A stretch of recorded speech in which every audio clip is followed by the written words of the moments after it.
Believe it or not, there was a time where if you wanted to watch Bela Lugosi and Dracula or the Texas Chainsaw Massacre or Witchfinder General or The Killer Shrews, you were really SOL unless it happened to be playing on some kind of late night TV show with a horror host like Zachary or Elvira or Chilly Billy. Until VHS came along, we didn't have the capability to pick the horror we wanted and watch it at our leisure, and that's what VHS brought us.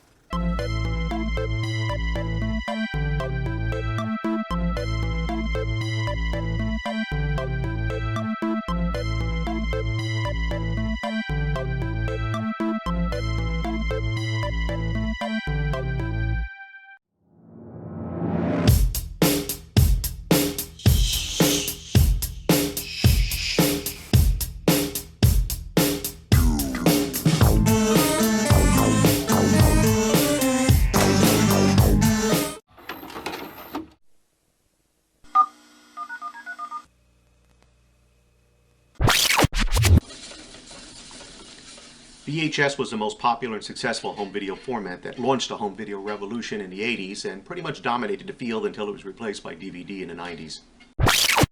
While VHS dominated the home video market, it wasn't the first one that was introduced. In 1971, Sony introduced their U-Matic 3/4-inch video recorder.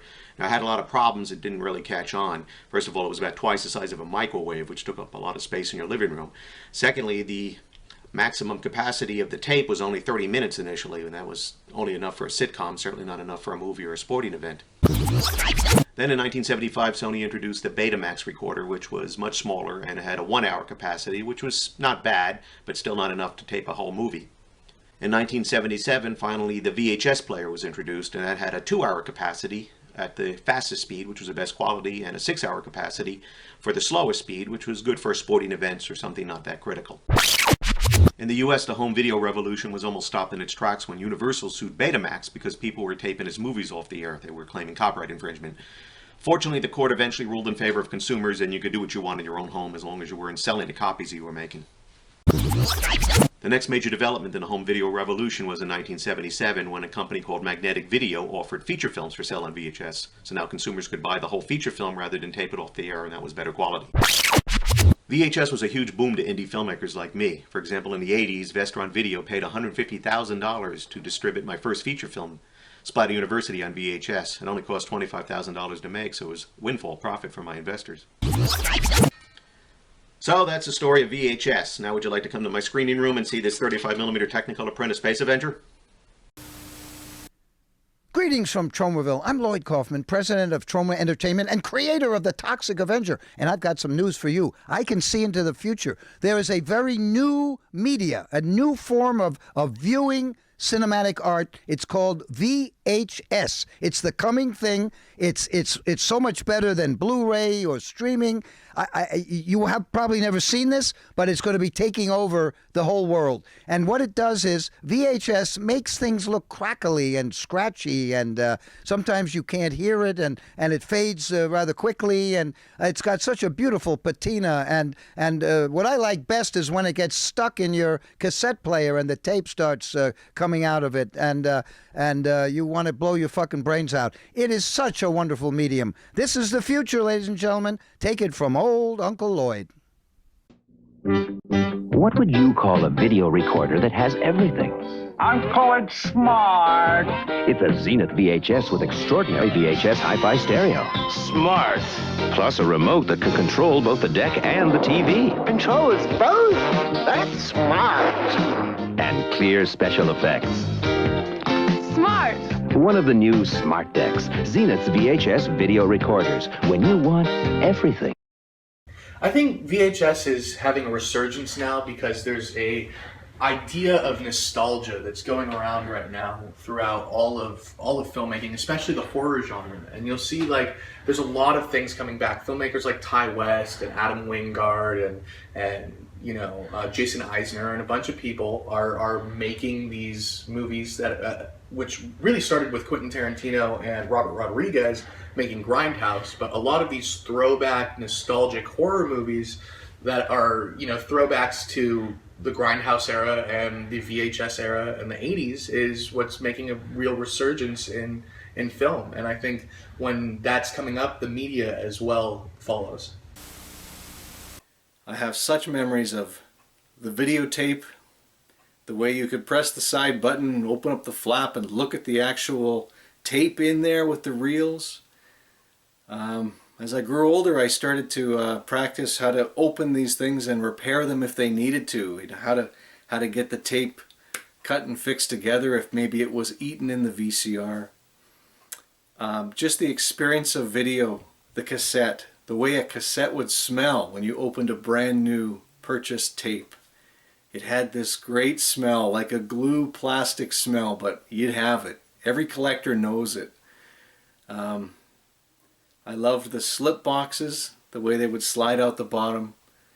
I even loved previously viewed tapes, you know, the ones where you'd get something and it would be cut in a hard clamshell, you'd pop it open. I even loved that. Hell yeah, I own a VHS player. It was on my wedding registry. No joke. I don't even own a fucking Blu-ray player. I only own a VHS and DVD player. I'll always watch VHS. My kids will watch VHS. I think VHS was instrumental in making me the filmmaker I am today. I don't think without being exposed to that many great films and that many bad films too at that perfect age as I was developing my sense of what I wanted to do, I don't think I'd be the same guy today, and I don't think I'd be making the same movies I am today. So I'm up here in my horror attic. It's my happy place. I've been collecting since 1998. It's a piece of me. I don't really stop. It's what I do. Fucking, yeah, dude, VHS is life. I'm so in love with VHS. I literally love everything about it. Placing that VHS tape in the player.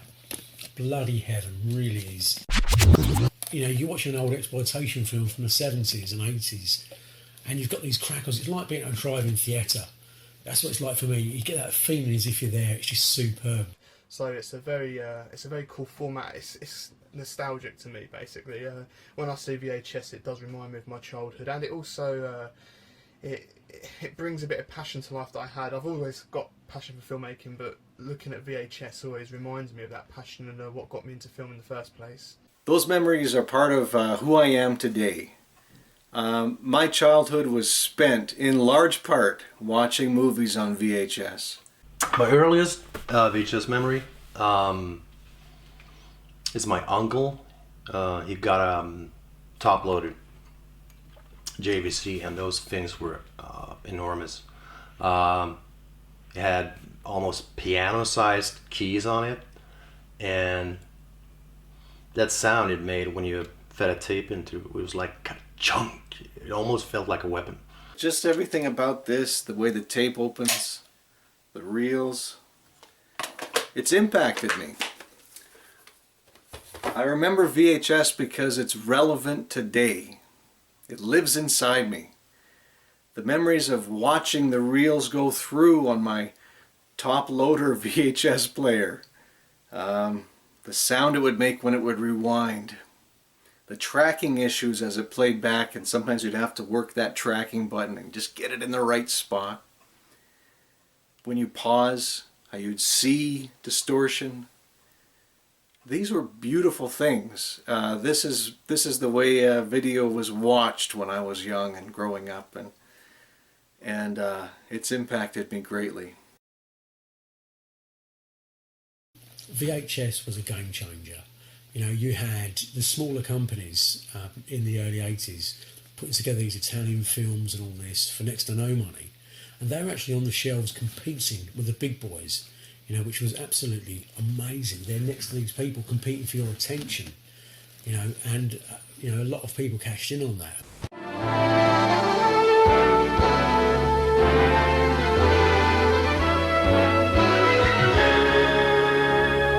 In 1990, I was pretty active producer of movies, and I decided to start my own distribution company because almost every independent at that time had their own video label. And so I started Cinema Home Video in 1990 and for the release of Murder Weapon. At that point, I was doing business with a lot of the smaller labels like Prism, and they bought a bunch of movies from me. And Transworld bought some movies from me, but I thought, well, let me just start this myself, because I knew that my boss at that time, or a boss of mine, Charles Band, had started a video label in the early 80s. And I thought, well, maybe I should do that. There's 30,000 video stores up, around. But also the big thing is that there was a huge convention in Vegas called the CES show. And that had a gigantic video section with all the studios and independents. And I thought this VHS business might be a business to get into. 30,000 customers. They were buying movies wholesaled for anywhere from $20 to $40 each. So there was a real business in it.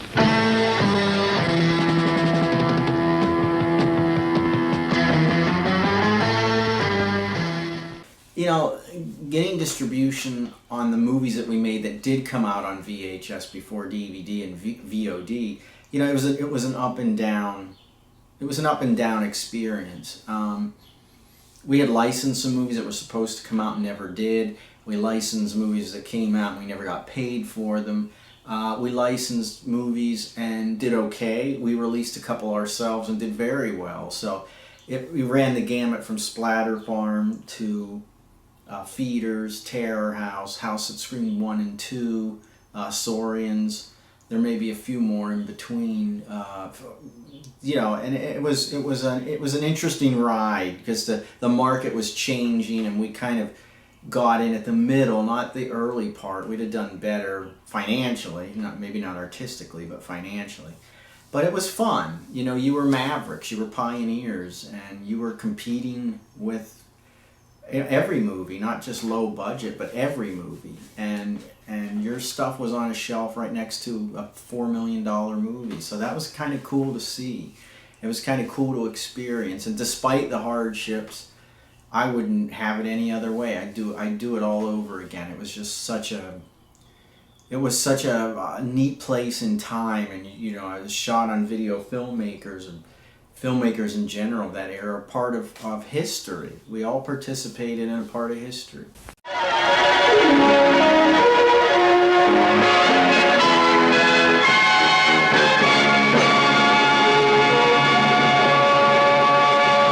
And so I started Cinema Home Video, and the first release was a movie called Murder Weapon with Linnea Quigley. And then I hired a number of filmmakers around the country to do micro-budget SOV movies. And Jared Bookwalter made a bunch of them for me. Brett McCormick out of Texas. I had filmmaker Mike Rasso out of New Jersey did a movie. And so I was basically running this label, and it was a very successful venture. Because what happened is I created a catalog business. And I was kind of one of the very first VHS catalogs. And I'd advertise in consumer direct magazines, and people would buy the movies direct, but also I would buy liquidation. Even in 1990-91, there was a lot of small labels that would overrun, make a couple thousand extra copies, and they didn't sell, and I would buy them at reduced prices in bulk for very little money, and I put them into my VHS catalog. In Cinema Home Video, we did very, very well with selling basically remainders, closeouts, returns, and we had a pretty good business going.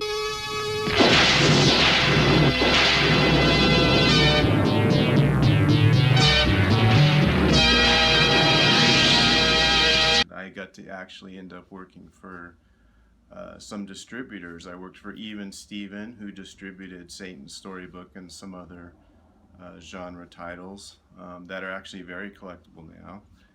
And I also got to work for Camp Video, who did Hollywood Chainsaw Hookers and this and that. And the way that worked is we would sit in a room. It was phone sales. They would bring us piles of phone numbers that looked like white pages. It was all video stores, because in the 80s, video stores were pretty much, they were on every corner. So there were so many of them that they were able to furnish us with enough phone numbers to have a room full of people call video stores all day long. And our thing was to sell Hollywood Chainsaw Hookers in a 3-pack with Evil Spawn, and we'd usually throw in the Psychic or something for free. Or we would say you can get Hollywood Chainsaw Hookers with Gourmet Zombie Chef from Hell and, you know, He Lives for free or whatever. We would just try to get them to buy 3 tapes, was, you know, or if they didn't want 3, we try to give them 1 with a, you know, an extra bonus for, you know, what we just, the thing was just to sell. And I remember when John Carradine died, who was in Evil Spawn, our boss had walked in and he claps his hands like this and he goes, "All right, you all know John Carradine died today. I want you guys to push Evil Spawn." And I just thought it was ridiculously funny how it was, you know, this guy died, so sell his movie.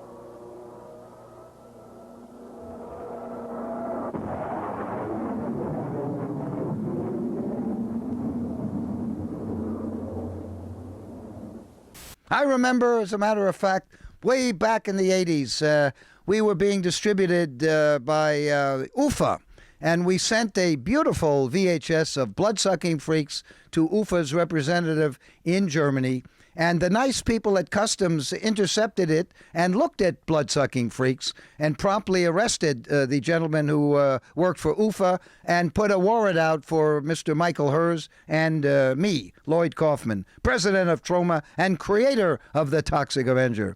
But I've been back to Germany many times, and they never arrested me because they think that I'm not Lloyd Kaufman. They think I'm Mel Brooks. Ooh, I am Mel Brooks. Ooh, I am a Mel Brooks. Ooh, I want a nice nectarine. It'll make me live for 2,000 years. I want a ripe, nice. I went with him. Jesus, I went with him. I'm Mel Brooks. Ooh, ooh, ah, ooh, ah, ah, ah, ah, ah.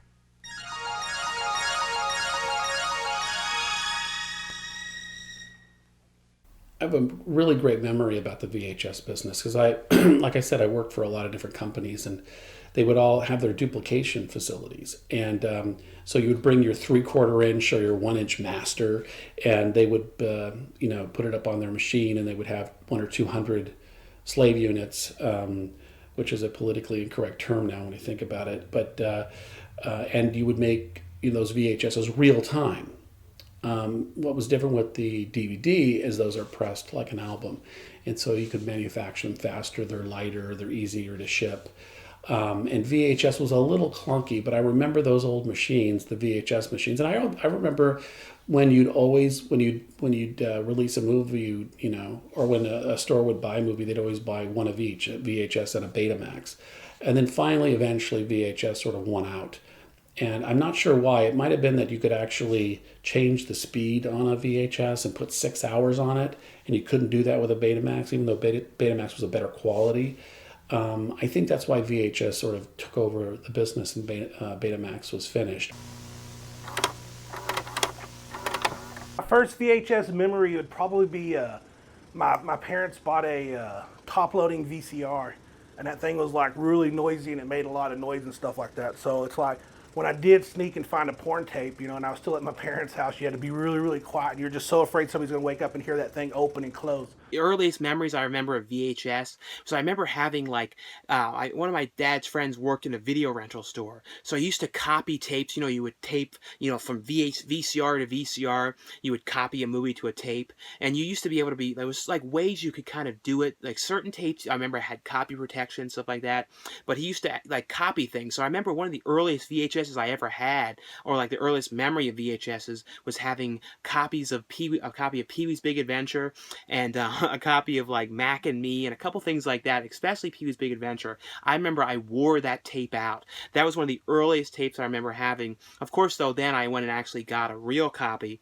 But I actually remember, too, when it came to those copies of copies, I remember my dad's friend would like tape over old VCR, like old tapes. So one of them I was watching like, this was when I was maybe like 11, something like that. I was watching like Nightmare on Elm Street 5 or something like that on VHS of that. And at the end of the tape, it ended up being this like lesbian porno at the end. So I always remember that. It was like one of the first times I ever saw a porno was on this tape. My first memory of a videotape came very early 1980s. I was 14 years old. It was summertime, and one of my older brothers was house sitting for a neighbor across the street for a few days. And after a while, I found out that they had a videotape player. They're the only people I knew of who had one. And they also had an R-rated movie that had some brief nudity in it. I do not remember what the movie was, but it did have brief nudity. So the one day I volunteered to help my brother out. Hey, I'll go over and check on their house for a little while, make sure everything's okay. And so I rushed over across the street, grabbed the R-rated movie and popped it in the video player, started fast-forwarding through, trying to find the brief nudity. And after about 10 or 15 minutes of fast-forwarding through the content, I finally came across about 3/4 of a second of a nipple. Well, as a 14-year-old, I was thrilled. This is the early 1980s. I'd only seen a few nipples in my whole life up to that point. So I rewound the tape, and I thought, well, geez, all I got to do is play it back to there and hit pause, and I can get a good look at this nipple. Well, one of my early lessons in videotape players and early videotapes was that when you hit pause, you don't always get a clear shot of the frame. Sometimes it's kind of between frames. It was always fuzzy. So after about 15 or 20 tries of rewinding, playing up to the nipple shot, pausing at the right moment, and hoping for a clear shot of it, I never did get a clear shot of that nipple. Eventually I realized that probably half an hour had passed, and I'd better be getting home because I was only supposed to be gone for a few minutes to check on the house. So rewound the tape back to the beginning, hustled home, and fell asleep that night with pleasant memories of a fuzzy nipple in my head. My very first VHS memory is Return of the Vampire. The very first one I bought. Let's see, that's the wrong tape. Where is my VHS? Oh, there it is. There's Return of the Vampire. See, Return of the Vampire. I wrote down there. There it is. It's an original copy. It was in a box. Return of the Vampire. Bela Lugosi. I saw this movie like the last 15 minutes when I was a kid. I was about 12 years old. My first VHS memory would be back when I could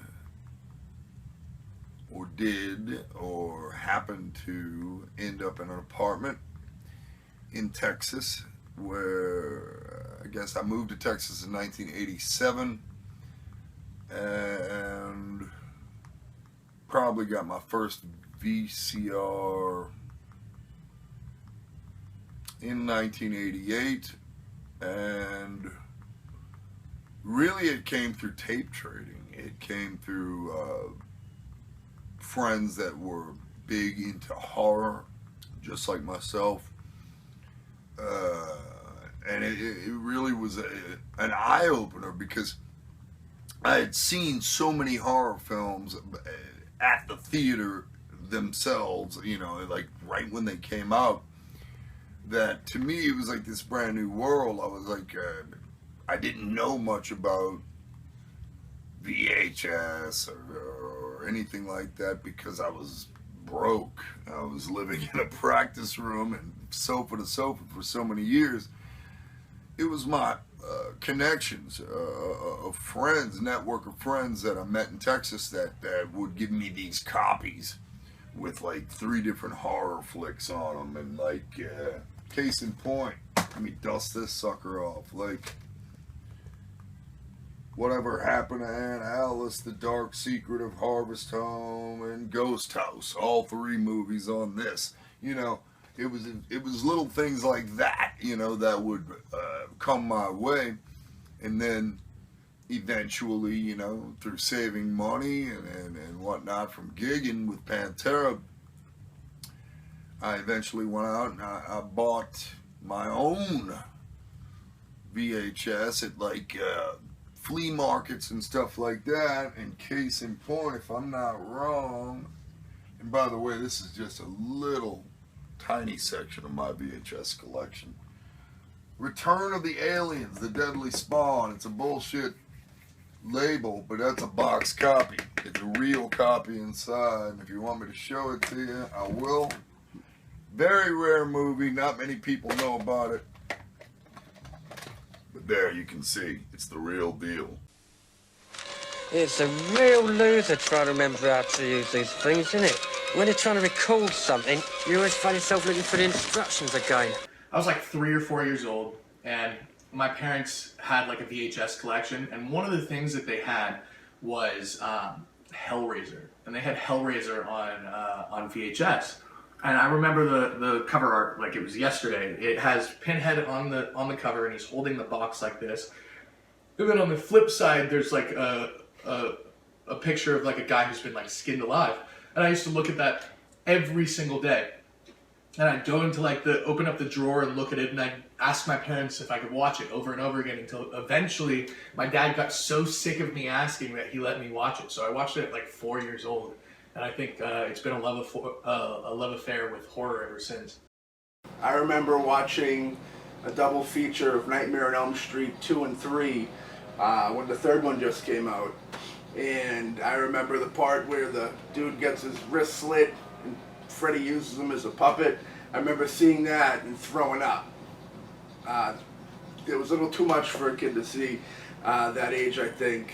But, you know, and then after I threw up, my aunt brought me into the kitchen and she gave me orange juice to try and calm me down, and I threw that up as well.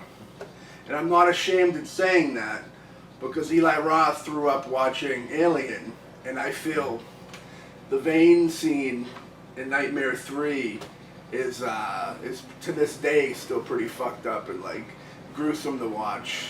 I love the video store, but I think my favorite memory is like this guy would come to my house like every 2 weeks, and he had a huge van full of VHS tapes, and he would like pull into the driveway, and like I'd go out there and like I'd root around in the back of his van. He'd like sit on the side and like smoke a cigarette, and I'm just like picking out all these tapes and stuff, and then I'd rent them, and then he'd come back in 2 weeks and I'd do it all over again. That happened for a while. He just came to my house. That was really cool. My first VHS memory is watching Day of the Triffids and Alice Sweet Alice with my mom and dad when I was a lot younger, probably 3 or 4 years old. They were pretty into horror movies when I was a kid, and obviously it left a lasting impression with me. I kind of grew into collecting videos at a really young age because of that. My earliest VHS memory was my parents renting Masters of the Universe like every weekend for me, and then they eventually copied it from their big ass hunky camcorder onto a different tape so I could watch it anytime, and I literally watched that tape every day for years. My first VHS memories has to be going, the family got the VHS player. I'd already had a beta player for some time, so I was an early adopter of, I was a beta file before a VHS, but when the family finally got a VHS player, I remember going to the video store with my dad, Curtis Mathis, down in Florida, and I don't know if that was a national chain or just like a local chain, but we rented 2 movies. My dad picked out The Great Texas Dynamite Chase with the 2 female bank robbers, the classic Roger Corman movie, and I picked out 10 to Midnight starring Charles Bronson. And of course we brought those home and we were watching it with the family, and my mom was furious, livid at these titles, and of course she took the titles away and banned us both from selecting movies at the video store from that point on. But of course later that night, after she hid the tapes, I snuck back into the living room and watched both of those movies. Imagine the perfect video store. It would have a great selection, right? Right! Over 10,000 videos. 3 evening rentals, so no rush, no hassle. Fast checkout. 24-hour quick drop return. Open late every night. Well, the perfect video store Welcome to Blockbuster Video. is popping up all over the country. There's one near you. Blockbuster Video. Wow, what a difference. Going to the video store for us, myself, my brother, our friends, was probably the same feeling a crack addict gets when he gets a hold of his pipe and needle or whatever they use. It was just such an exhilarating experience to walk in and see these movies that you'd read about or even never heard of on a shelf, and you were allowed to take them home and watch them. Every time we went to the video store, it was we found something new. You know, seeing Evil Dead for the first time, Basket Case, I Spit on Your Grave, Last House on the Left, Make Them Die Slowly. You know, it just went on and on. You were exposed to all this neat stuff, and the artwork was part of the appeal. Most of the time, you didn't get what you saw. You didn't get in the movie what you saw in the box, but that was all part of it, and you knew it going in. And you know, you could research titles. It's not as easy now with the internet, because a lot of times these were foreign movies that were re-released, and sometimes you'd get duped. But God, what a great time. What a great time. In addition to having access to all these great films, you had access to films that maybe weren't so great, but would not be ever shown on TV. So suddenly you could walk down to the drugstore down the street, and if you were lucky enough, like Mike McCown and I were, to have a lady working there who didn't give a flying shit how old you were, you could go to the counter and walk up and with, I spit on your grave, I bury the living, and I eat your flesh. And if you had the $3.18, that chick would ring you up and you were out of there with all these precious, disgusting, vile bits of entertainment in your grubby little 12-year-old hands. As a kid, we only had one TV and VCR player in the living room. And at that time, you didn't really own VHS tapes at all, so you didn't have much at home kind of thing. So going to the video store was a really big event. I mean, walking in that video shop, it was like going into a different world. And you got, to take a bit of that world home with you, which was totally fantastic. As for video stores, I can't say enough about it. This is the only thing I can think of that has become extinct, completely extinct, and video stores were everywhere. We've lost something as a society, as a place to go with community, to see your neighbors and your friends and your family, to just go somewhere and to see wall-to-wall videotapes. I've tried to recreate it over the years, and frankly I've given away or lost or sold so many tapes now at this point I'm limited to a very small amount.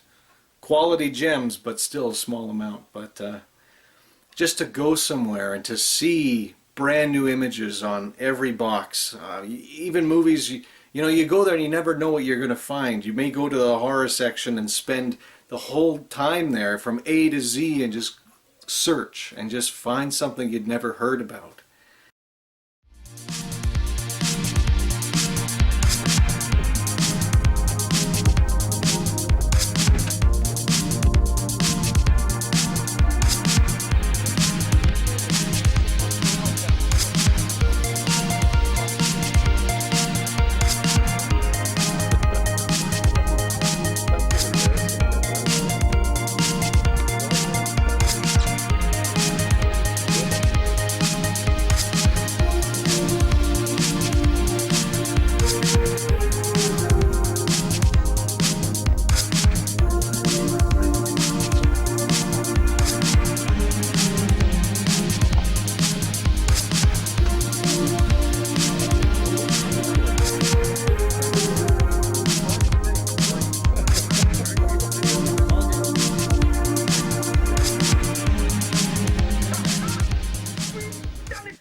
It was more than just a physical place like the internet. It was a place where you could pick up a tape, and if you really wanted to know someone's opinion, you could ask people who worked there.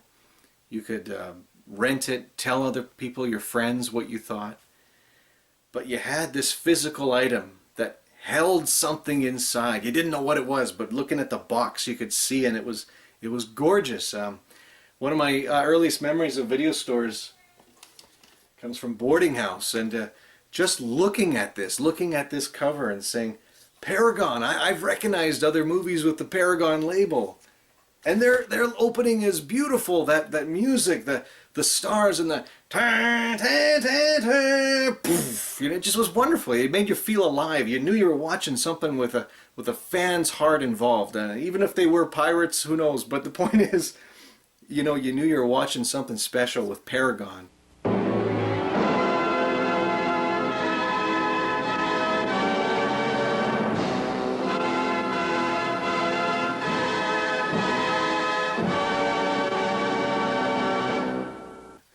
And boarding house, what a cover art, you just didn't know what it was. And at the back, John Wintergate's beautiful face, and you're thinking, what is he looking at? What's going on? And then you watch the movie. Shot on video classic, the very first. I mean, just you couldn't believe it. And just the experience of going in video stores and finding these on the shelf and saying, geez, what is this? What could this possibly be? It was truly everything. It was just, it's a missed thing nowadays. Going to like different mom and pop shops and all that deal, that was always fun. Going to the big chains like Blockbuster and Hollywood Video, but I mostly went to Blockbuster and the mom and pop shops. That was the main stuff I went to a lot as a kid. And I remember like I was begging my grandpa to, hey, can you get us a Blockbuster card? Can you get us a Blockbuster card? And he finally got us a Blockbuster card. It was like a big deal. I remember renting out a lot of the full moon movies like Pub Master and all that stuff as a young kid, like 10 years old, you know, renting these movies out, 11 years old. And it was a really cool experience. VHS tapes have been a part of my life since as far back as I can remember, because my grandfather watched me. He basically raised me, and he would always take me to the video store. It'd be like every other day we would go rent videos. Some of the videos he probably shouldn't have let me rent. The Slumber Party Massacres, the Sleepaway Camp films. I mean, I was definitely under 10 at this point. But yeah, the video store that we had in our town was, it was part of my childhood. One time I went to Movies and More, I bought Godzilla vs. King Kong, and that was really just awesome. I grew up in the 80s and later part of the 90s, so video stores are a huge part of my life. You know, after school, getting together with my friends, spending the weekend going down the Tumwater Video, renting a whole bunch of cool shit, horror movies most of the time, a lot of Traces of Death stuff, anything that looked fucking awesome, especially when it was in a big box and had some awesome cover you can press and it did a sound or something. So yeah, that was a big part of my my high school years, just going over to my best friend's house and watching horror movies all night. I've been watching VHS since I was a kid. Friday the 13th Part 3 was on TV, and that was the movie I watched with my dad, and it sucked me into horror. So since then, I started going to every video store I could ever go to and find the most obscure movies. But one of the covers that really stuck out at me as a kid was Return of the Living Dead Part 2. It's got this great cover of like a smoke zombie face, which is like the trioxin that goes into the air and it comes down and reanimates these dead corpses. And that cover, when I was a kid, that was the movie that I had to see.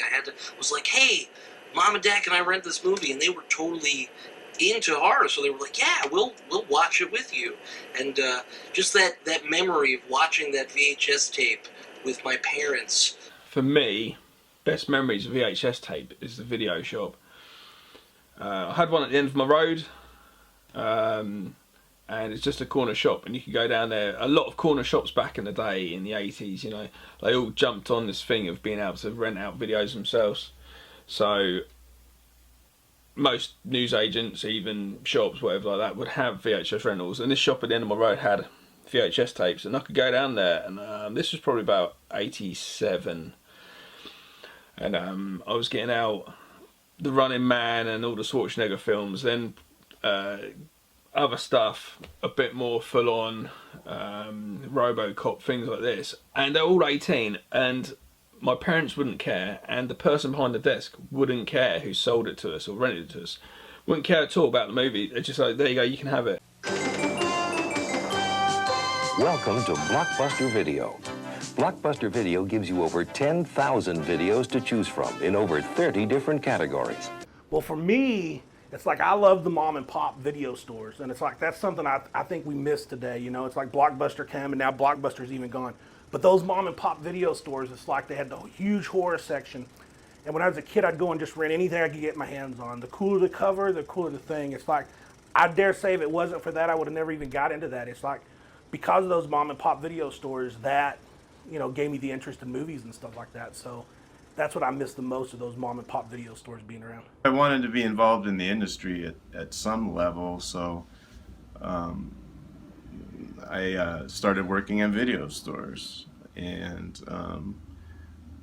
it was great. I got to work in the 80s, in the heyday, and one of the video stores I worked at was in North Hollywood, and I had the great opportunity of being able to work in a video store where a lot of celebrities were members, and meet Anthony Perkins and some really cool people like that, Shelley Duvall and some other celebrities.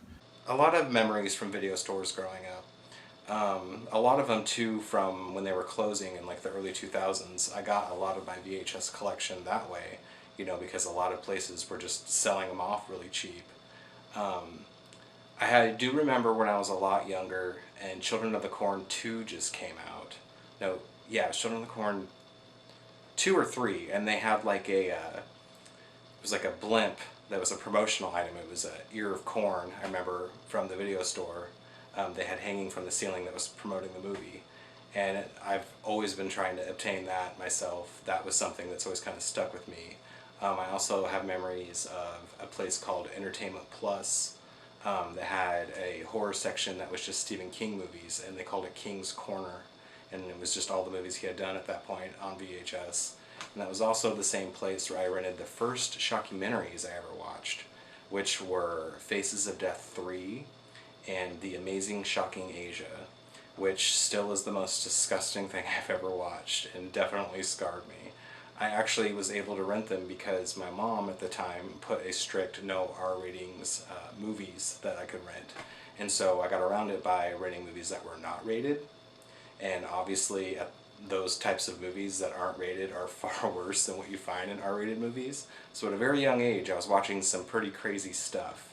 And it's definitely affected me as a filmmaker as well as a person. There was a store in Hackettstown, New Jersey, in the surrounding Warren County area called Sound Effects, and it was run by Jerry Bolderson, who's been a radio jock on Homegrown Radio on WNTI with me for years. We've been friends a long time, and he had his store inside one of the few mom and pop video stores in the 80s and 90s, and I remember going to them. This was also when Blockbuster was around, so I remember walking the aisles of Blockbuster Video.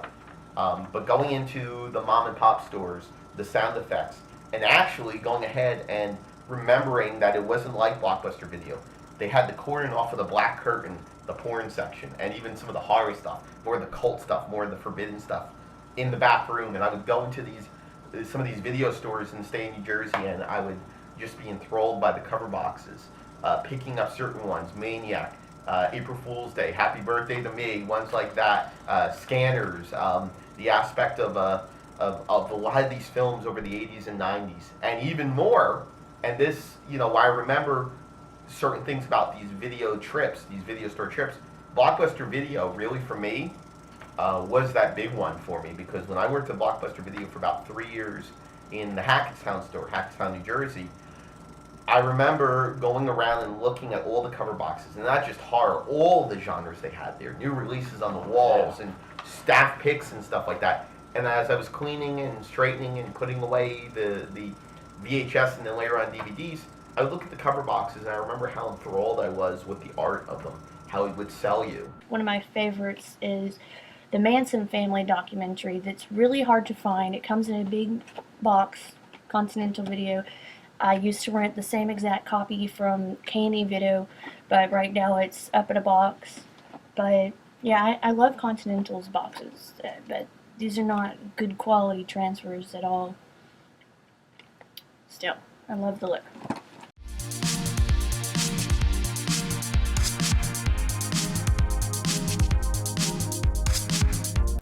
I remember back in the 1980s as I got into high school and video rental places started opening up. It was, $3, $4, $5 to rent a videotape, but even more impressively, if you lost that tape, it was often $90 or $100 to replace it. So when I did rent a videotape, I made sure I kept good tabs on that, because back in the early 80s, I'd work all summer and make $600 or $700. So if I lost this videotape, it was going to cost me a week and a half, 2 weeks' wages. It's funny now to think that you can go to flea markets and places like that and pick up videotapes for $1. Yes, when 30 years ago, they'd often cost you $100.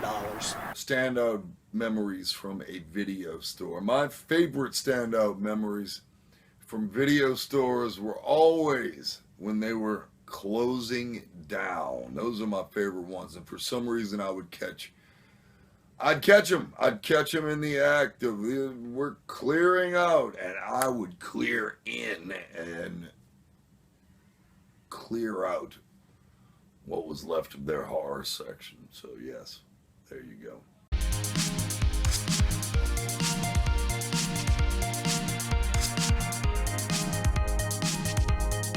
When I my memories of like watching videos. I used to always, like on Fridays, would go to Blockbuster, and if I had a friend over, and we'd always go and rent certain things. And there were certain things that I was always renting. Like one of the movies I rented so many times was The Willies. That was one of the probably the most rented movies I ever rented in my entire life. I don't know why I never bought it until very later on. I remember it was a nightmare to buy. I actually had to like order it through Suncoast. They had to go on this computer system. This is before you could do internet buying and stuff like that, and you would be able to, order off Amazon and that kind of stuff. They'd actually have to order it in the store, and they would, put it in their system, and it was like $40, so very expensive. It was a big thing. I remember I got it finally when I got a copy of it. I got it as a birthday gift. VHS for me, locking myself sort of away in my bedroom, holding the box with the art on and sitting there and watching the films, and it was just used to take me to another realm. And I used to love, particularly always used to rent videos at weekends as kids. I remember, always getting my dad to drive us down to the local video shop, and then just walking in and just loving all the old videos with all the plastic shelving that used to hold them all. Always used to be bright red, and then just going through and finding like different, then getting into horror films, action to begin with, and just scouring the shelves for hours, lost. I think everyone did. Used to be standing there for hours, sort of hypnotised by all these films.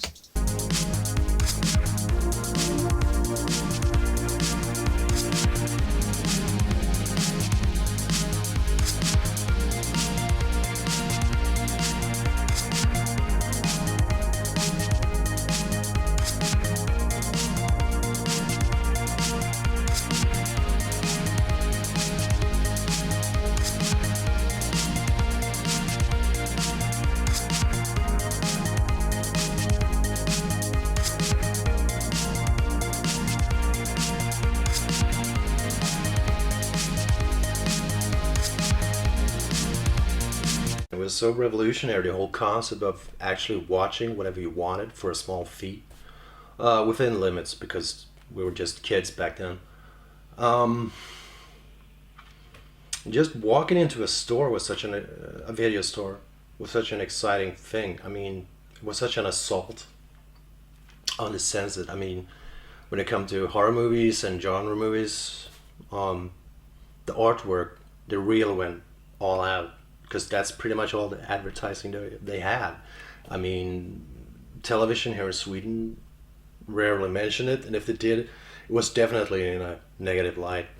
Newspapers wouldn't cover it, Every now and then maybe there was some music magazine that covered something because there was a musical artist in it, but other than that, you pretty much only had the sleeves and word of mouth. My later memories of video stores even were when they were selling out. And even in the 90s, when you'd have big corporate video chains buying out the mom and pops, you'd have them selling off the mom and pop stock. And I remember having flyers about, oh, there's a big sale coming up on this day, come to our store and you'll see thousands of tapes for sale. And we did, my family and I, we'd line up in the morning and we'd be there with a bunch of people lined up outside the store. And we'd go in and there would just be wall-to-wall tables, just rows and rows upon rows of just videotapes all lying there for sale. And, the idea that you could buy these films, bring them home and keep them, it was amazing. And I bought so many tapes. My parents paid for them, but we got so many tapes.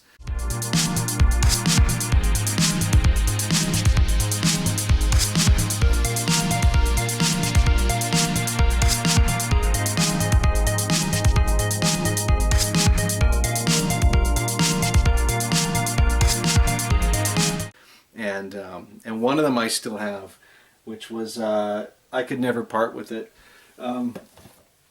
mostly because of the cover art. Die Screaming Marianne, Pete Walker, yeah, and it's just frankly I never even got a chance to watch the movie, but just the cover art, this beautiful from Unicorn Video, even though it's cut, it's cut in a clamshell, but I think I got this for like $2 maybe back in 95, 94, and I've held on to it ever since. It's just gorgeous. It's beautiful.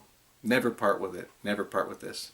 So there are memories of video stores. I keep them alive in my heart. I need them back in town. I don't know why they're gone. I mean, I do know, but it's a shame because we've lost something. They've gone extinct, and mankind is worse off for it. I mean it. I remember walking into a store in Johnstown, Pennsylvania, and seeing movies on a shelf with cardboard boxes. This would have had to have been 1979 or 80. And I thought, that's odd. These movies don't fit in boxes. What's going on? I never asked. I was probably 11 years old. And it just stuck with me. And then, a couple years later, we had moved. There was a video store, and it's, you could rent movies.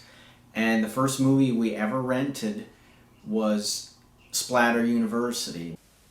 First, you were frightened by the Texas Chainsaw Massacre. Then you were terrorized by Halloween. And now, prepare to be pulverized, traumatized, and hospitalized by Splatter U. More horrifying than you could possibly imagine. Unlike anything you've ever seen. Hey guys, let's party!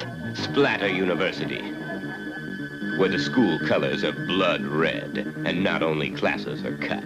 The second would be Dawn of the Dead, which we watched on a Betamax player while we filmed one of our Super 8 shorts Halloween night. And I remember we watched it like 3 times in one night. It was just an awesome experience to be able to watch this in your own home and freeze frame stuff and rewind it and play it back.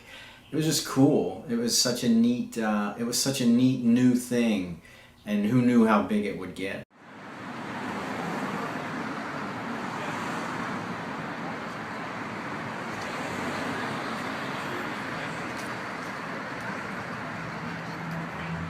Hey everybody, it's me, Danny, Cinestalker here. I'm gonna be going looking around for some VHS.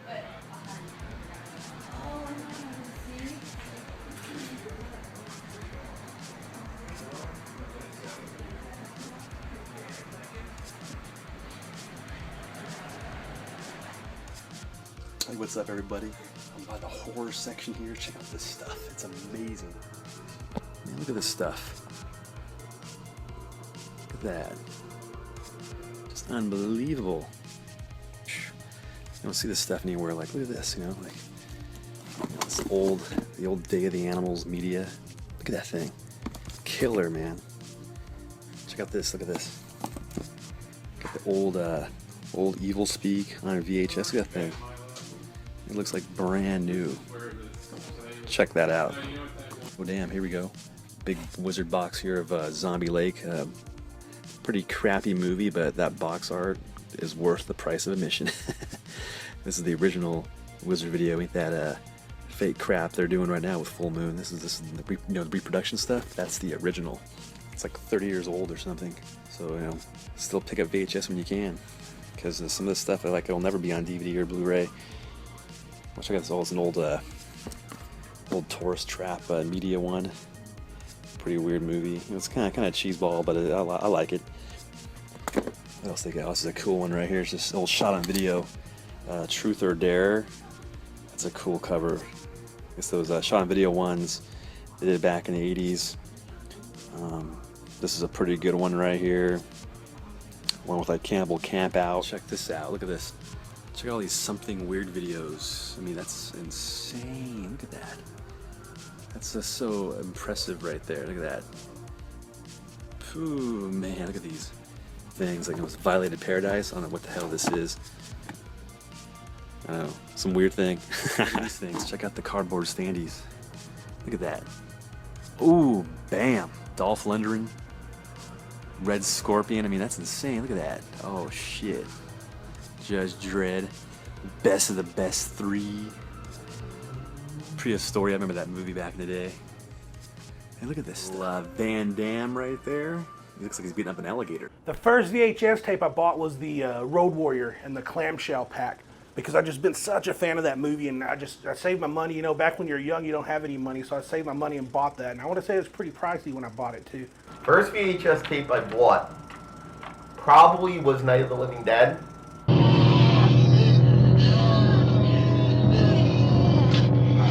I still have the copy of it at home. It's sitting in the bunker in Blairstown in the main studio and office for me out in Blairstown, New Jersey. The first VHS tape I ever bought would be the original Texas Chainsaw Massacre. When I was younger, I got an allowance from my mom, and so I'd saved all of my allowance for several weeks, and she took me to this flea market, and I found a bunch of tapes, and they had the original Halloween and the original Texas Chainsaw Massacre, and I could only afford one of them, and I ended up getting the Texas Chainsaw Massacre. And later that night, I wanted to watch it, but nobody would watch it with me, so I sat alone in my dark basement and actually got a headache from all of the screaming and the chainsaws, because it was coming out of our crappy little TV with like the mono speaker, so it was very intense as a kid. And later that night I actually freaked myself out because I remember hearing like a motorcycle revving up down the street. And of course when I was like that young, I convinced myself it was a chainsaw and Leatherface was coming to get me. And so since then it's actually been my favorite film and been a big inspiration as well for a lot of the films I've directed. The first VHS tape I bought was Jurassic Park in 1993. I got probably like a $50 Toys R Us gift card and bought probably like a $50 VHS tape of Jurassic Park, and it was awesome. The first VHS tape I ever bought was Critters. I can remember the cover like it was yesterday, and it was just, it was appealing. It was something new. It was something that I had never seen before. Granted, I was only like maybe 6, so I didn't buy it then, but eventually I bought it. The first VHS tape that I bought was probably a blank tape to record with some kind of camcorder or something. Buying a pre-record was pretty rare back then. They were very pricey, and I remember they had a very, very small selection. I'm going to tell you how it's going to be. With Scotch's lifetime guarantee.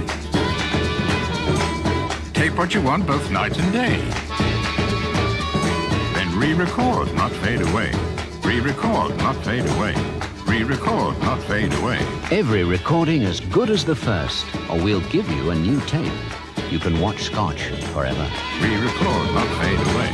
The first VHS tape that I bought with my own money was Wayne's World and Addams Family from McDonald's. McDonald's had this deal where you could get a VHS tape for like, I don't know, like $5 or something if you bought a Big Mac, and I had like $10 of my own money, so I was like, yeah, I want these 2 movies with my McDonald's, please. I still have those tapes, so that's really cool. So I remember, like, I still have the tape right now, but the tape is not in it. But I remember this is one of the very first movies that I got was this, The Horror Express.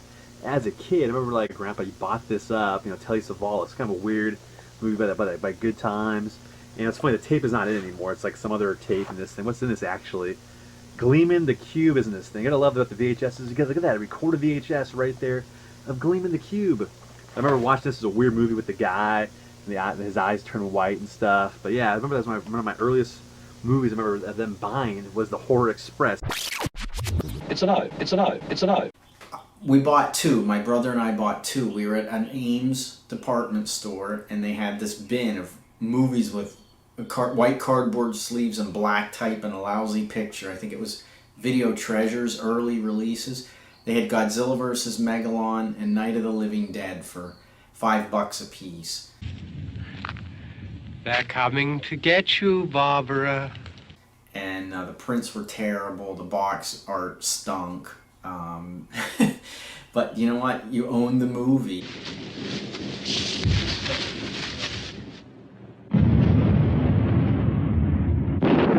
Alright, my favorite VHS cover art, I'd probably have to say Ghoulies. And you know which one Ghoulies was because they had the little monster with the suspenders on, and he was in the toilet. And I think even Ghoulies 2 had a the similar cover or whatever. But that one just, every time I went to the video store, I saw that cover. If I could remember one cover in life, I'd probably say that. Now, for sentimental sakes, I'd probably say it was probably a Texas Chainsaw Massacre 2, which is this one here. And the reason I say that is that I watched it actually before Texas Chainsaw Massacre 1, and then that took me back to that movie. So if it wasn't for Texas Chainsaw Massacre 2 and loving it so much, I would have never went and found my favorite horror movie of all time.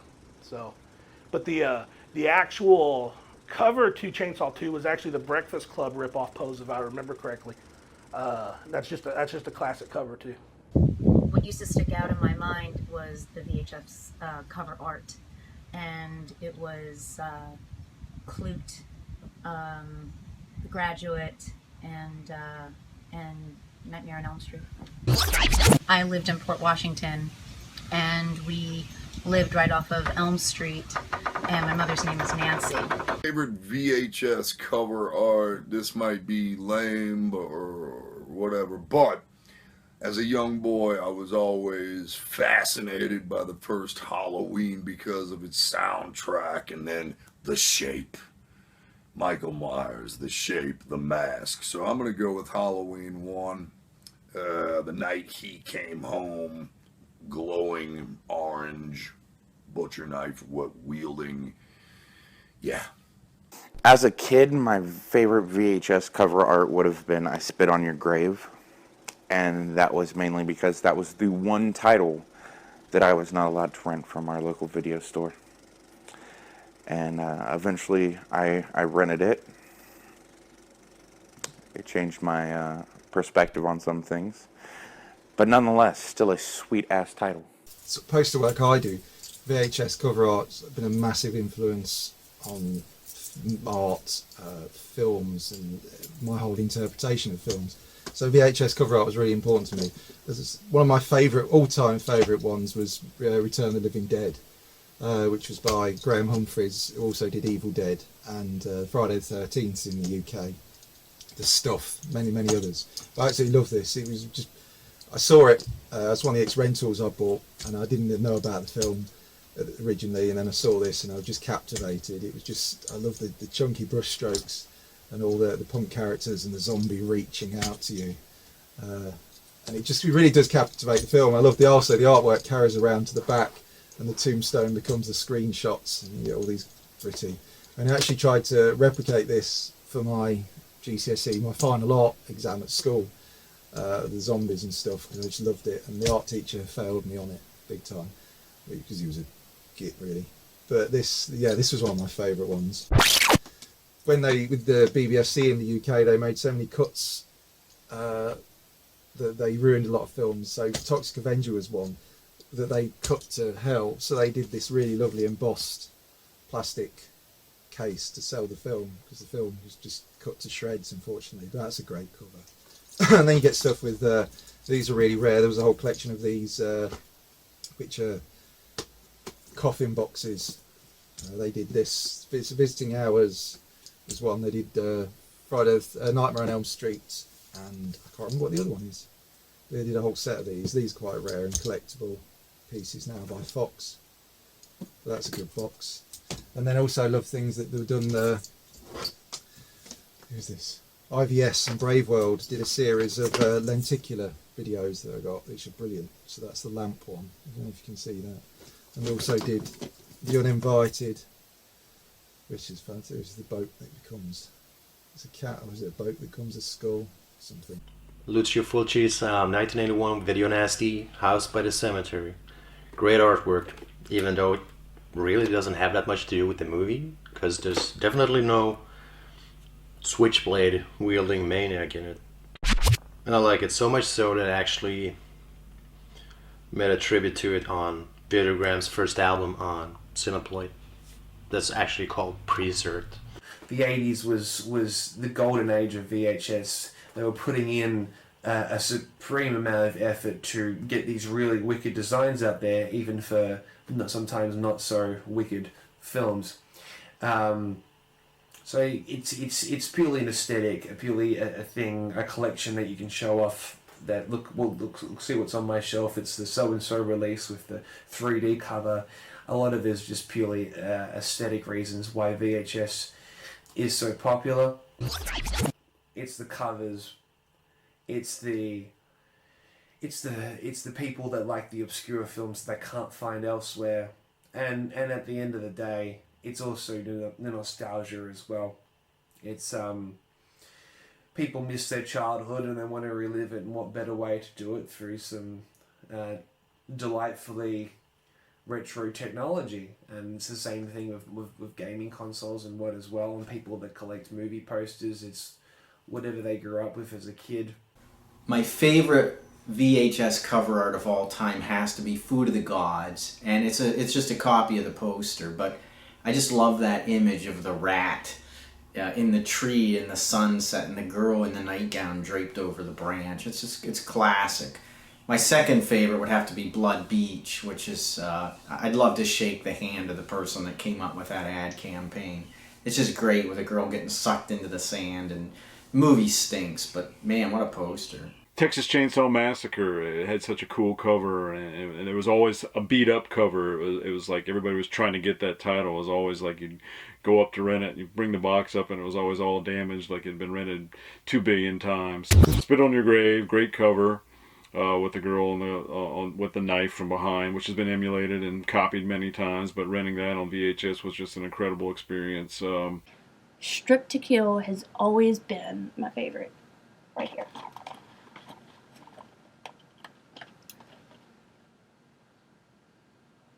Strip to Kill is my favorite VHS cover of all time.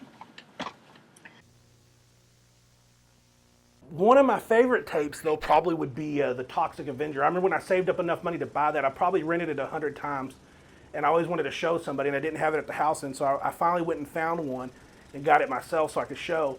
But after like 100 or 200 showings, the tape ended up breaking, and I had to go find another one. So I'd probably say Toxic Avenger. That was another one of those. It's just like cheesy goodness from Tromaville, and I had so much fun showing it to somebody seeing it for the first time. And I think that's an important quality to have in a movie. It's something that you want to show somebody else. So Toxic Avenger was the real deal. My parents had this whole collection of all of the Universal monster movies on VHS. So I would watch The Mummy, Dracula, Frankenstein, and I think those are just like really probably my favorite VHS titles because that's my most distinct VHS memories. Some of my favourite VHS titles. One of the ultimate ones is Neon Maniacs, which the trailer haunted us as a kid when we saw it, and it was brilliant. It was because the whole concept of the trailer is there's not just like one Freddy Krueger. They had a whole army of these characters. They've got the names. It was Doc, Archer, Biker, Mohawk, Slash, and Hangman, and it was just wow. It was a great concept of just a group of each individual had their own samurai killer and their own kills and their own techniques. The film, it took me ages to track down the film because every time I used to try and rent it, the video shops didn't have it and sold it. So I tracked it around years later and became obsessed with this film. I've done a couple of screening nights, cinema nights with this. This is one of my special tapes which I love. I've not opened it yet. Now, this is, if you can kind of see this is a Return of the Living Dead on a camcorder tape. So you would put it in your camcorder, and I guess when you went on holiday and you only had your camcorder with you, you could put it in, plug it to your TV and watch movies. And I bought this from a car boots out, and I wish it was only £1, and the guy had all these title movies which I've never ever heard of films, and I wish I just bought the whole lot and I didn't bother. Don't know why. Another one of mine, bit dusty. This is my prized possession. Now this is the Texas Chainsaw Massacre VHS box, big box. It's not that rare. You can probably get it on eBay for like £30, but it's really means something to me because I got Toby Hooper to sign it. So I'm super stoked with my pre-cert Texas Chainsaw Massacre signed by Toby Hooper. That is one of my going in the wheel type tapes. The Death Wish series with Charles Bronson. It was just everything that represented, I feel like, that time period. The crime, the bad guys were dressed like rockers and punks, and they were just trying to fuck over the system. You had the vigilante that he was really neither good or bad. He had to take the law into his own hands. the cops didn't like him, and then they ended up liking him because they realized they were on the same side. And I love that formula that was on a lot of the action VHS, the synth music, and the grittiness of it. You know, all the long shots of you know, the main characters walking down the cityscapes, and you know, they would just kill a villain like it was nothing. I remember in Death Wish 3, which was probably the most ridiculous one, I remember Charles Bronson ended up telling a crowd of people that he had a 475 Magnum. I mean, they made a special point to say this, so it was bigger than Clint Eastwood's gun. You know, it was bigger than what Clint Eastwood had. And the next scene was Bronson walking down the street to this crazy synth music, like something you'd only hear in a retro industrial club today. And he goes, and there's this, like, you know, guy, he steals someone's purse, and Bronson just shoots him in the back, just cold blood kills him. And you know, stuff like that, you just don't see that in cop movies, in action movies, in crime movies. The bad guy would be doing that. No one would take the law into their own hands like that.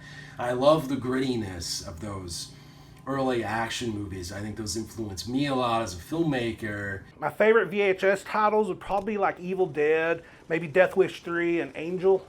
You remember Angel was the schoolgirl by day, you know, hooker at night, and should kill. And I think it had Rory Calhoun that played this cowboy character. At the end of the movie, he ended up switching to like these guns and stuff.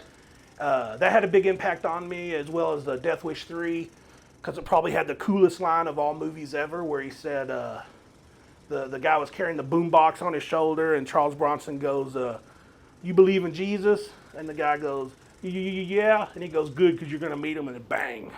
My favorite VHS isn't rare at all. It's not that hard to find, but it's Sam Raimi's Evil Dead 2. I love this one. And I've seen it so many times. This tape is actually worn out, so the image is all black and white, and you're lucky if you see like half the screen. The rest is like a snowstorm. Some of my favorite VHS titles would have been, and still are, John Carpenter's Halloween. I mean, The Last House on the Left, Critters, I Spit on Your Grave. We had the Slumber Party Massacre films, the Sleepaway Camp films.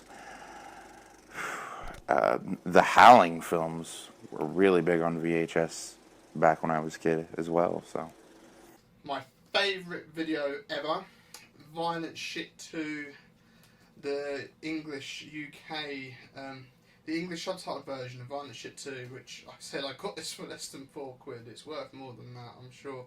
And I was dead excited to have this official Violent Shit VHS. Okay, so my favorite schlock horror films, probably just horror films in general, I would say number 1, Mother's Day. Love this movie. Just amazing 1980 horror. I've got this tape at a dollar store when I was like 17. Super cool. Love it. So, also, The Gate. Sick. If you haven't seen this movie, I highly recommend it. Essential. Let's see. The Pit. Also a non-stop choice for me. Love this movie. This is a Jetline, pretty rare, pretty rad tape. Very in love with it. Let's see. And then this is a good schlock one. Undertaker and His Pals. Probably my favorite early like gore black comedy film. Watch this movie all the time. Highly recommend it as well.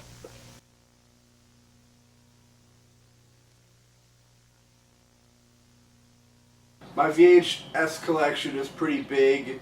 I'd say I probably have 1,000 to like 1,200 VHS. If we do a quick scan, you can see only a portion of my VHS collection, and there's many other portions throughout the house. So Yes, I'm a fan. Okay, so this is kind of my video collection as it is today. Unfortunately, when DVD came out, I sort of got rid of a lot of my films, and a lot of them ended up in the local tip. But there's a few that I kept hold of. One of my favourites is this copy of The Burning.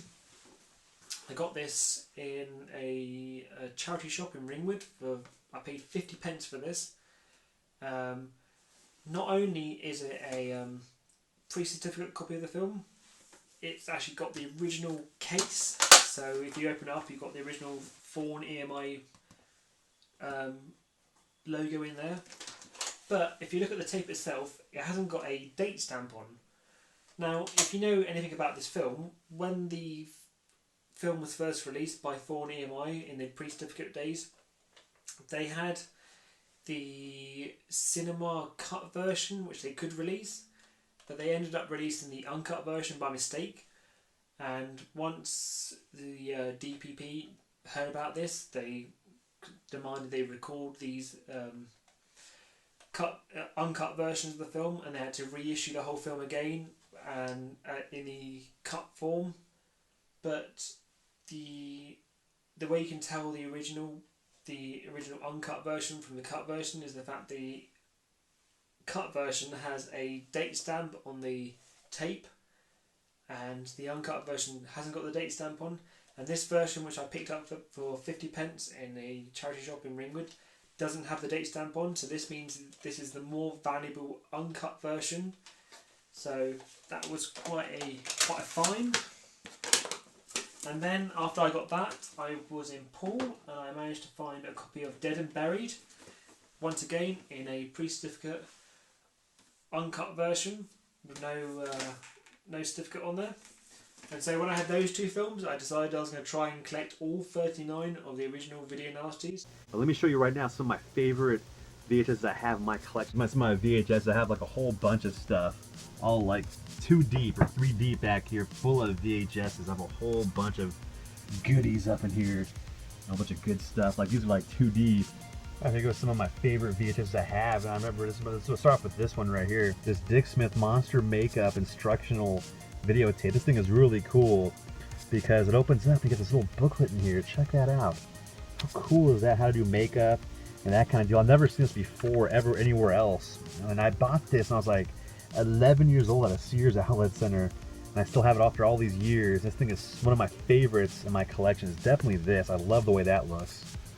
Also this one right here, Weekend of Horrors, good old media label. I don't think this is even on DVD. I doubt this will ever be on DVD. And I got this too at the same time when I got that Dick Smith Monster Makeup videotape. This thing is really cool.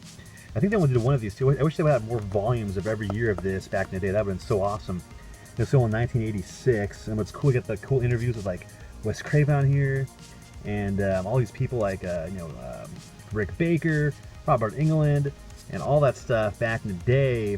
And some of these people are dead now, so it's really cool to actually see this tape and see it back in the day of the whole convention, how it was. Big box VHSs right here. Like this one, this is an awesome one by Thriller Video, the Elvira collection. Love these Elvira tapes. I have a couple of them. Such good, cool, great artwork on this thing. Check out the back. Like, look at that. How sick is that? This gory thing. I mean, right there, that personifies 80s video store awesomeness right there. I mean, look at that thing. So cool.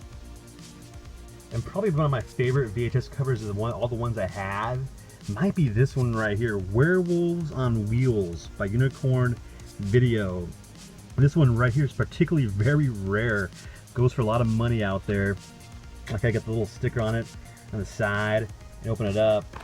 Good old Unicorn Video. Check out that. Really good condition. You get the cool sticker on the side right here. Look at that. Werewolves on Wheels. I just love the way that looks. Cool, fun movie right here. With these biker guys. And then towards the end of the movie, they become werewolves. But look at that cover. I love the way that looks.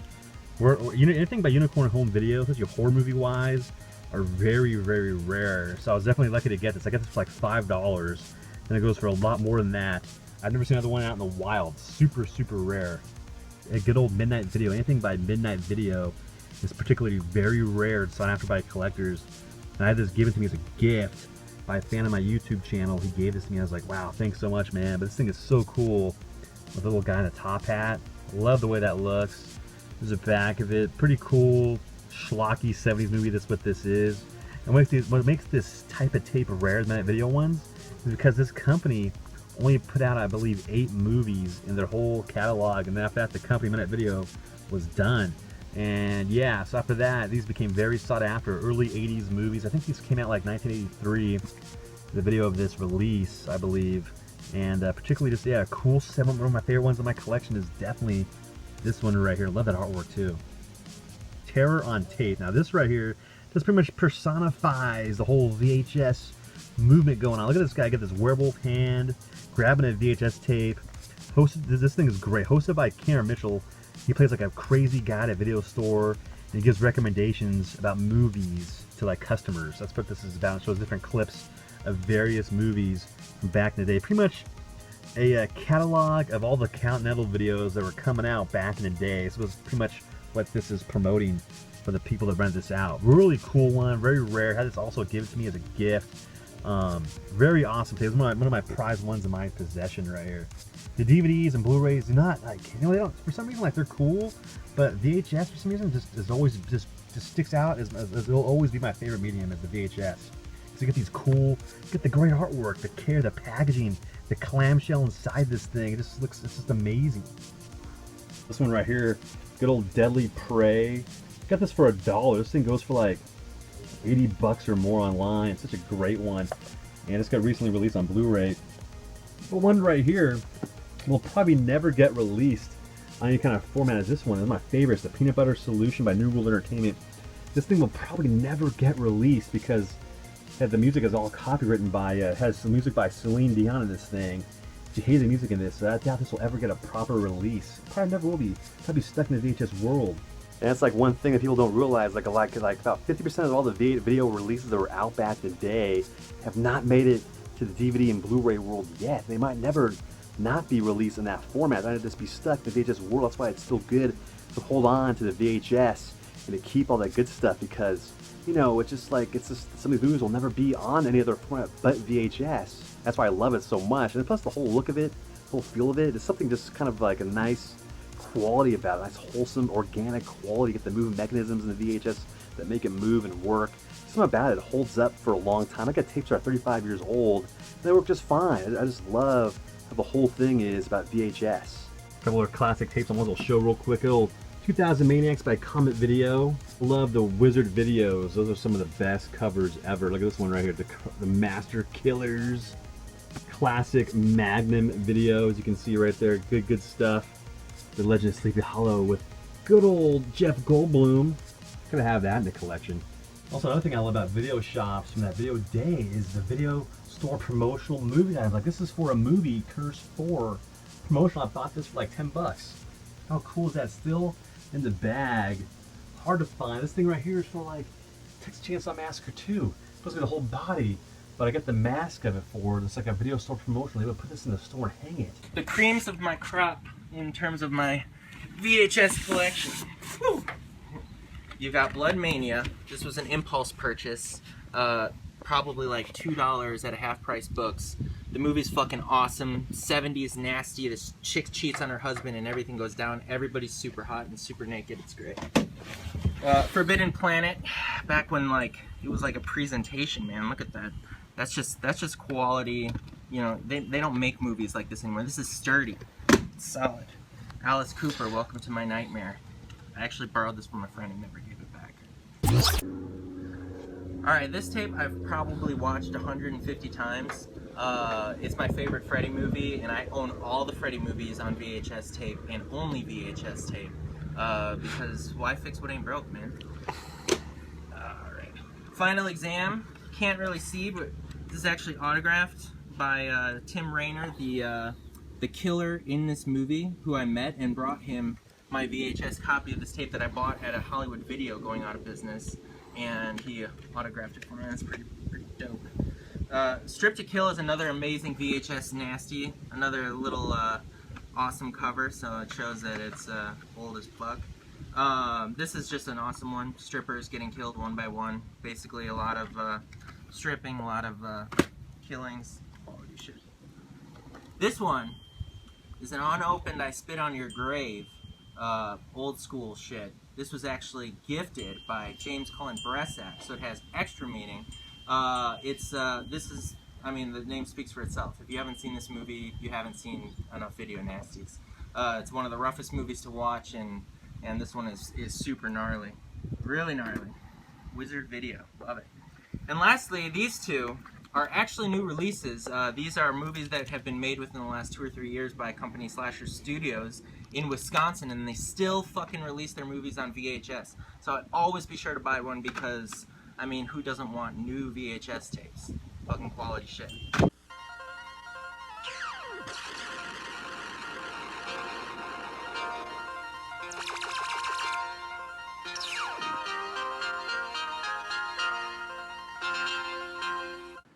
What I collect the most, I collect a lot of prisms, and I love Vestron Video, which is really strange because they're not very good at, as far as this one's staying on, but typically this sticker tends to come off. In fact, I think even on my Soul Survivor, every time I open it, look at this shit. This is the thing with Vestron Video. It's love the cover art. I love Vestron. I love the logo, but it's shit. It's utter shit. Yet I still love my Vestron videos. This one right here, A House by the Cemetery, like smells like some fat guy like wiped his ass with it. When I first started collecting, I went down to Centralia. Went into some pawn shops and thrift stores. The first ones I found were The Pit and Rituals on VHS, and that kind of started my collection. I've been collecting since 1998. Currently, right now, my collection is 3,240 movies. I'd say 90%, 95% of that is VHS. The other percent is mostly DVD, some 8mm, a couple betas. Absolutely no fucking Blu-ray. So I'm gonna keep going on that. I'm buying a VHS all the time. I go to a Goodwill outlet constantly in Olympia. I'm finding stuff I don't even have still. Buy stuff on Amazon every paycheck. Buy DVDs when I see them, but most of the time I'm just, spending under $5 for a film. I love it. It's my passion. It's like if I haven't done it in a while, it feels like I need a fix, like it's a heroin shot or something.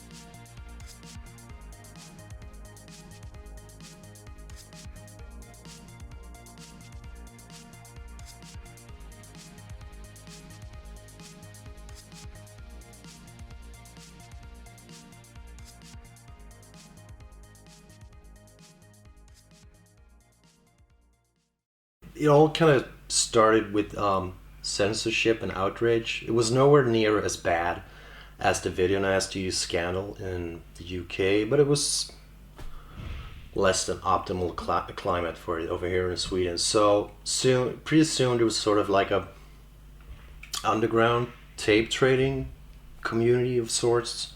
Once again, it was such a different world back then.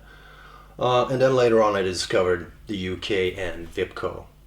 I love Vipco and their great titles. So that's when I really got a taste for Fulci movies, the Cannibal movies, pretty much every video nasty, because like the video nasty, the DPP list, that became like a want list for every collector back then. So that's how it started. Started with bootlegs. I think my favorite video nasty, of course, I'd have to say Evil Dead. That's just one of my all-time favorite movies. But Tobe Hooper had a couple of them too. I think he had Fun House. It was really good, and Eaten Alive is really good. That's about the serial killer from South Texas. I Spit on Your Grave. I mean, that was the big talk when I was in high school is about the bathtub scene where the girl cuts off the weenie. Everybody liked talking about that kind of stuff. So those are probably some of my favorites. And of course, Cannibal Holocaust. I mean, who can't forget that one? Maybe, I think that was might have one of the first found footage movies that I can think of anyway, but pretty scary when you're watching it by yourself on your VCR late at night. I remember probably one of the first films I ever seen, I Spit on Your Grave, which is definitely, you know, not a movie for a kid to watch, because it's all basically based on rape and revenge. But I remember watching that, and I was with my uncle in the scene where she's in the bathtub with the dude, and she's working her hands down, and he's like, ooh, loving it. And then all of a sudden you see the little, and then all the water turns red. And in my head, I remember wondering why the water was turning red. So at that age, you know, you're not even thinking of like, that she'd be rubbing his dick, you know what I mean? Mm-hmm. But like that she cuts his dick off. And I remember I asked my uncle, I was like, why is the water turning red? And he goes, because she cut his dick off. And I was like, oh shit. Except I didn't say oh shit because I was a little kid. But that was a very memorable moment for VHS. On the Evil Dead and Video Nasty. The reason why I realized that it was a Video Nasty is because on my first European tour ever with Judas Priest in 1990 or 91, whatever it was, when I went to the UK, my management bought me copies of all these horror flicks to watch during this 3-month run. And amazingly, the UK version of Evil Dead had every possible bit of gore deleted or edited. And I was surprised at that. And yeah, hence Video Nasty. Evil Dead 1, the original. Well, the Driller Killer cover. Drill going into a guy's head.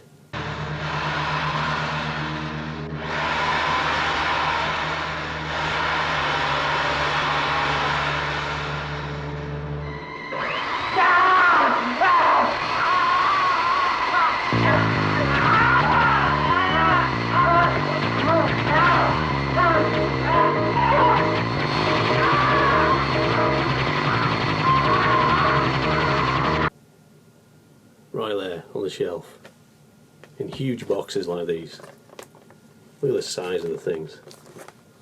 It's really satisfying holding one of those in your hand. That's actually the only original Video Nasty I've got left now. I was a huge fan of the Video Nasties growing up. They were my favourite. I was obsessed with them. I was on a quest, I think like most people my age, to own every single one of them. One film I actually never owned was The Beast in Heat. And I think nowadays that goes for around, I've seen it go for £800 plus over here in the UK, which is totally crazy. I think if you're going to invest in video, like I said, buy the big box, buy the X-Rental. Pre-cert, go for anything pre-cert. That will hold its value. This Faces of Death, it still has the Movie Land sticker on it. I don't know if you can see it. I'm surprised this still plays because my brothers and I wore the shit out of it. My favorite Video Nasty. Wow, that's hard. There's a lot of good movies on that list. Last House on the Left, House on the Edge of the Park, I Spit on Your Grave, The Toolbox Murders, probably among those. Probably, but if I had to pick one Video Nasty, probably House on the Edge of the Park, because it's just so extreme. David A. Hess, he's one of the great cinematic madmen, kind of on the level of like Darth Vader and Andrew Robinson and Dirty Harry playing the Scorpio psychopath. But Hess commanded the screen in Last House on the Left, House on the Edge of the Park. He was just like this crazed murderer killer guy that was just so fun to watch and so deranged and just such a madman. It was just great fun. So I've had some experiences with Video Nasties just because like Video Nasties are classified by movies that were banned by the BBFC. And one of my movies, Hate Crime, was actually banned by the BBFC. So I got to know a lot about Video Nasties. And My personal favorite was a movie called Cannibal Holocaust. Cannibal Holocaust is just a wild, crazy movie. You just got to see it. It's probably the original found footage movie, to be honest. Even though a lot of people credit that to the Blair Witch Project, this was before that, and it was way violent. So you should check it out. I mean, one of the rarest VHS I still have is the Jörg Buttgereit's Making of Schramm, and the only reason I still kept hold of this one was because I did the original cover art on that. Well, the fact that Necromantic is called the most bootlegged film ever is something, yeah, I'm not sure if I can be proud of it, because it really pisses me off even today when I see, you know, like bootleg versions on YouTube or stuff like this. So I remember the first bootleg I ever saw, I was totally shocked that someone was so mean to just take my movie and sell it, and we were not making any money with it, you know. So it's kind of it's kind of an insult for an independent filmmaker if you get bootlegged. At least it was this way back in the 80s. I was one of those many people that had a bootleg copy of Necromantic 1 and 2 when they came out. I remember my dealer saying, I've got this movie, they use real corpses, sick German stuff. So I've got to see that then. And I remember first viewing that. It was the first movie I ever watched that made me feel physically sick. Believing the corpse was real going into it. And, I'd seen Faces of Death before that, and that didn't make me feel half as sick. But it was kind of beautiful at the same time. I think the first Necromantic bootleg was done in Munich, and in Munich there's a cinema where we always played my films, and I think it was the effects guy from one of my later movies, from Necromantic 2, Sammy Balkas, who told me that he found a bootleg copy of Necromantic in Munich, and it was also intercut with hardcore porno scenes, which was even more annoying to me. The cover was really lousy. They just, made a black and white Xerox copy of the Necromantic poster artwork. It was really depressing to feel or to see this happening that someone is just taking over the stuff you did and abusing it. So it was really a feeling of getting ripped off, and also a feeling of getting, now the people, they don't really see what I was going for, because I kind of had a plan or a vision of Necromantic and how to present it, how to promote it and all this stuff. And then just someone came and ripped the whole thing apart and sold it as a porn movie. So it was really, really depressing. So the first time we released Necromantic on 60mm in cinemas, like a small cinema run.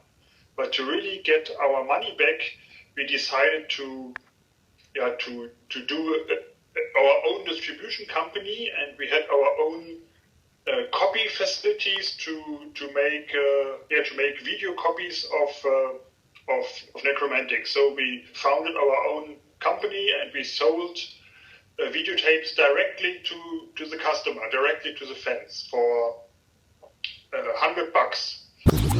So that was our way to earn the money back we spent on Necromantic by selling it directly to the fans. So it was very easy for other people to make copies, bootleg copies of our tapes, of course, because our tapes were quite expensive. That was one of the reasons I think many bootleg versions were made, and I don't really have any control over it. And I remember that Just Balloon, the editor and writer of Deep Red, the magazine in the US, that he used to sell bootleg copies over his magazine. the Blu-ray release by Arrow Video of Necromantic 2. I actually supplied some new artwork for that one. So there's Betty, Rob, Mark, and of course Monica. So they were in the new Arrow booklet, and even more of a thrill for me, growing up in that era as a fan of Yorgs as well. We've recently started and are almost finished with Son of Necromantic, which is a big buzz for me. When I started college, my mate had managed to get some videos by answering a carefully placed magazine, an advert in a movie traders magazine, carefully worded advert about how you could get 2 films on long play on a VHS, and he had a double bill of Cannibal Holocaust and Cannibal Holocaust. Cannibal Holocaust complete with Japanese subtitles and all. Really like 5th gen quality copy, but watchable. And he also had another one with New York Ripper and The Beyond on, and these were all uncut prints of the film, all uncut versions. And he lent me them, and Cannibal Ferox was my first real taste, an uncut, full-on video nasty, and it got me hooked on Italian cannibal and zombie films actually. And then the New York Ripper was just, I loved it. It was one of my all-time favourite films when I saw that. And a funny story is I didn't actually quite know how bad it was going to be, and I was quite young, and my nan was around, and I was a bit naive, and I stuck it in the VCR and said to my nan I want to watch this film, and she was just sitting there chilling out, and it come on, and yeah, if you've seen a New York Ripper uncut as well, that was a bit of a traumatising experience for my nan. She thought it was a bit much, but she sat and watched it and thought it was alright. I remember there was a place when I was younger, I was an early teenager, and I remember this place called Vicon Village, back where I was growing up, and it was like a flea market. And in that flea market, they had a bunch of things, you know, and they had this one place that had a lot of Asian stuff. And then I noticed they had an Asian video section, and then I've always loved Kung Fu movies. Started buying just every weekend. I'd try to talk my mom out of, you know, $5 so I could buy one of these things. You know, I'd buy like Masters of the Fly Guillotine or the Shaw Brothers, Kid with the Golden Arm. And I didn't realize until after I probably accumulated about 15 or 20 of them that they're all bootlegs and just really bad photocopies on the clam box and everything. And then I kind of felt bad with that, but always wanted originals of that stuff, and still love that Hong Kong stuff. There was a lull in the late 80s and the 90s where it was really, you know, releases were coming out sporadically, or they were being released in edited formats. And I was kind of buddies with Chaz Balin, and we did, you know, he did the artwork for Wicked Games, and he would hook me up with titles like The Uncut Intruder, which was awesome to see. Henry, Portrait of a Serial Killer, years before it was actually finally officially released through MPI.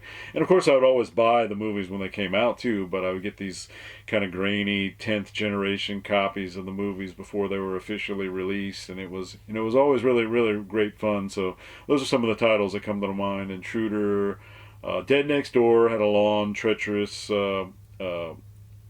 path to distribution. I saw that on kind of a bootleg copy beforehand, and all the Italian Fulci movies and Jess Franco movies. You know, there was just many years where all you could just kind of get this stuff from the underground traders.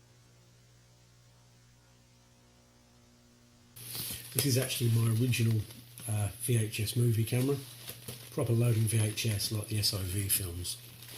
I mean, this weighs up a ton. I've never actually got rid of it.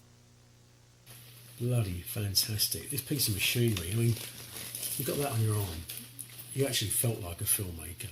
You know, you were like Spielberg sitting here looking through this. Here's the original VHS of my Volume 1 right there.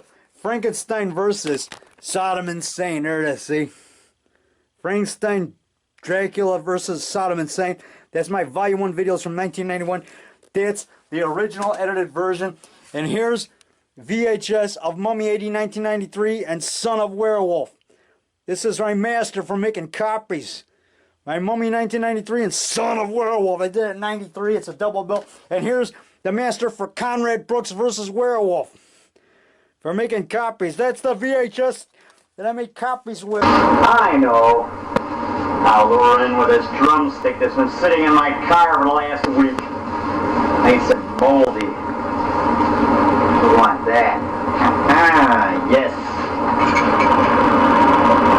Ah, you like this. Ah, you like this, dinosaur woman.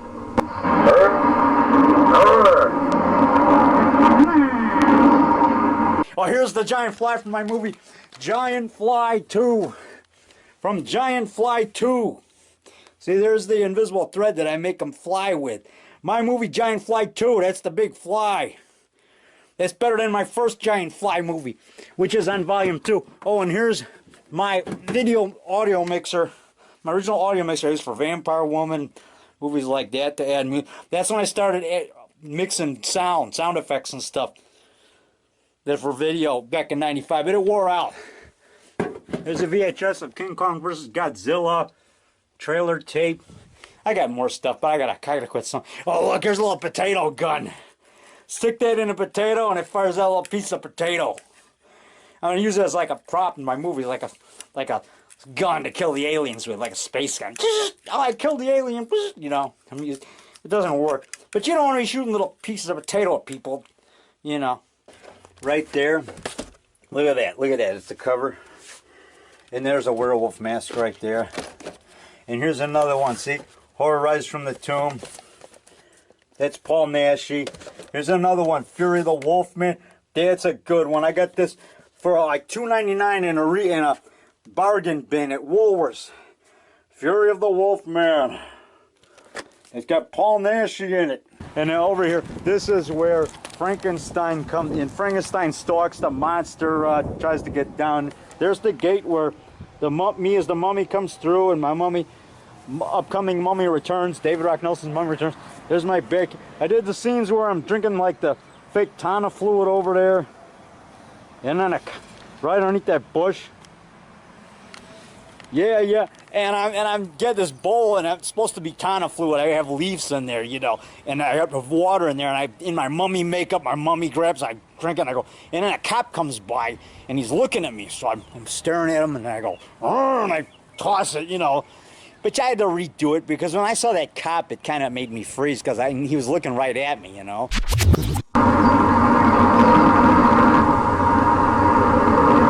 Look at the size of those prints. Yeah.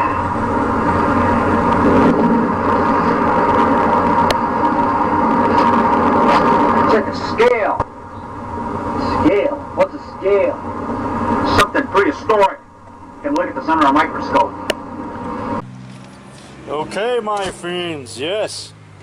I'm here at the haunted house of Nelson. And right here is in my movies, I use this as the outside scenes of Detective Rock's secret underground headquarters, you know, right here, you know. And then, you know, over there, that's Lake Opeka, and then that's the park over there. And there's the church that I filmed, you know. I've filmed some scenes with the church in the background. This is my backyard. Here's the gate, you see. There's a grapevine here, and you open this gate up. I go through this gate a lot in my movies, you know. And there's the haunted tree of the devil ant right there, where the ant comes down and bites Evan House. Right. Oh yeah, he was going to be in that made-up movie called The Devil Ant. I know. Even though there's no such thing as devil ants. And down here, there's a bird's nest right here that my brother saw. He saw that. I saw that I'd get a better shot of it, you know. And there was a caterpillar crawling out the other day, and I had my devil ant pretend like it was attacking the grasshopper. I got my devil ant in my pocket here. See, there it is. Here is my devil ant. Yeah. So, you know, I pulled the devil ant out of my pocket, and I had him looking at the caterpillar. And oh yeah, I must attack you. And I said, oh no, I must not attack you. We will conquer the world with monsters, with giant monsters. Yes. Yeah. Hey, buddy, caterpillar. Yeah, I will let you live. And you can get big, and you can get giant, and we'll conquer the world with giant monsters. Yeah. Devil ant. This is one of my devil ant. This is the one that I think that attacked Roger Corman, or this might have been the one that attacked Carolyn Monroe, because I have like four or five devil ants, you know. Anyway, okay, so there's the grill, you know, that was used in Devil Ant 2. You know, it's supposed to be grilling, frying devil ants, you know. My favorite shot on video film has to be Blood Cult, simply because that was a real eye-opener that when I watched that movie, it's like, this can be done. This can be done. And they did it. And Blood Cult's not a bad movie. It gets a bad rap, but I think it's got some neat stuff in it. Especially the first half of it, I think. But nonetheless, you know, it validated the fact that a movie could be made on video, not just a porno. And it had been done in the past, like there was a Frankenstein version made on video, shot on video, that I think aired on ABC or something, but video is regulated to the porn industry, and so when people saw shot on video movies, they either thought, oh, it looks like a soap opera, you know, which it does, or it's a porno, which it wasn't. So you were kind of caught in the middle of this thing, and it was it's a good thing the technology came along, because shooting movies on Super 8, the results were never good, and we couldn't afford 16, so you know, it was just a good thing. You could get a lot of money for your buck. And Blood Cult paved the way, although I think Sledgehammer may have been out before that, but I don't remember seeing that first. I saw that years later. Blood Cult was the first shot on video movie I saw that really, you know, gave extra inspiration to this new format and what can be done with it. And so it always sort of has a soft spot in my heart. SOV, if you don't know, kids, there are some amazing 80s schlock shot-on-video movies. One of my personal favorite shot-on-video films is 555, and it's a crazy slasher film with amazing gore, and it looks amazingly terrible because it's shot on video, and it's one of those rare films that you can still only see on VHS. There's a few companies that put out bootlegs of it, but of course you want to find the rare gem itself and see it on VHS. I see more and more filmmakers veering away from digital cameras and picking up VHS camcorders. I know there's several production companies, even in just Ohio, that are doing that. It's just it's a lost art, kind of. It has a different feel, kind of like digital music versus vinyl. I mean, the vinyl is just, it's got this warmth to it. So I feel that the tape has a warmth to it. It'd be awesome if they still had a way to do Betamax camcorders. So I love shot on video films. It's something that, like, you can just see and feel the heart behind the film. Like, they may not be the best directors in the world, but the fact that they get together with their friends and put all this effort together and just film something that just reeks of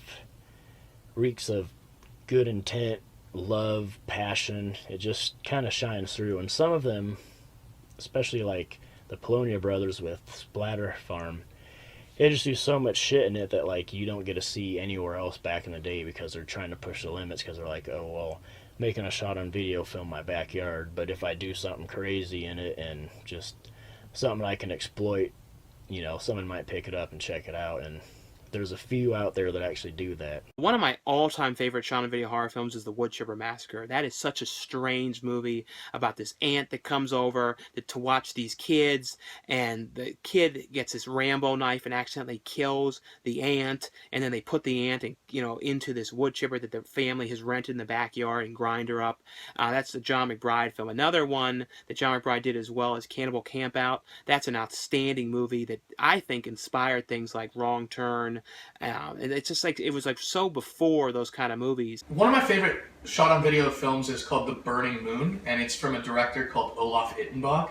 And Olaf did a bunch of crazy like shot on video, super gory horror movies, and I love ultra gore movies. And he also did a movie called Premutos, which has a body count meter in it, and it has probably the most kills of any movie ever. I think they kill like 1,000 people in that movie. My favorite shot on video film would probably be Blood Cult. I love Blood Cult for a lot of reasons. I like it because, first of all, it's an awesome title. It's got really cool artwork.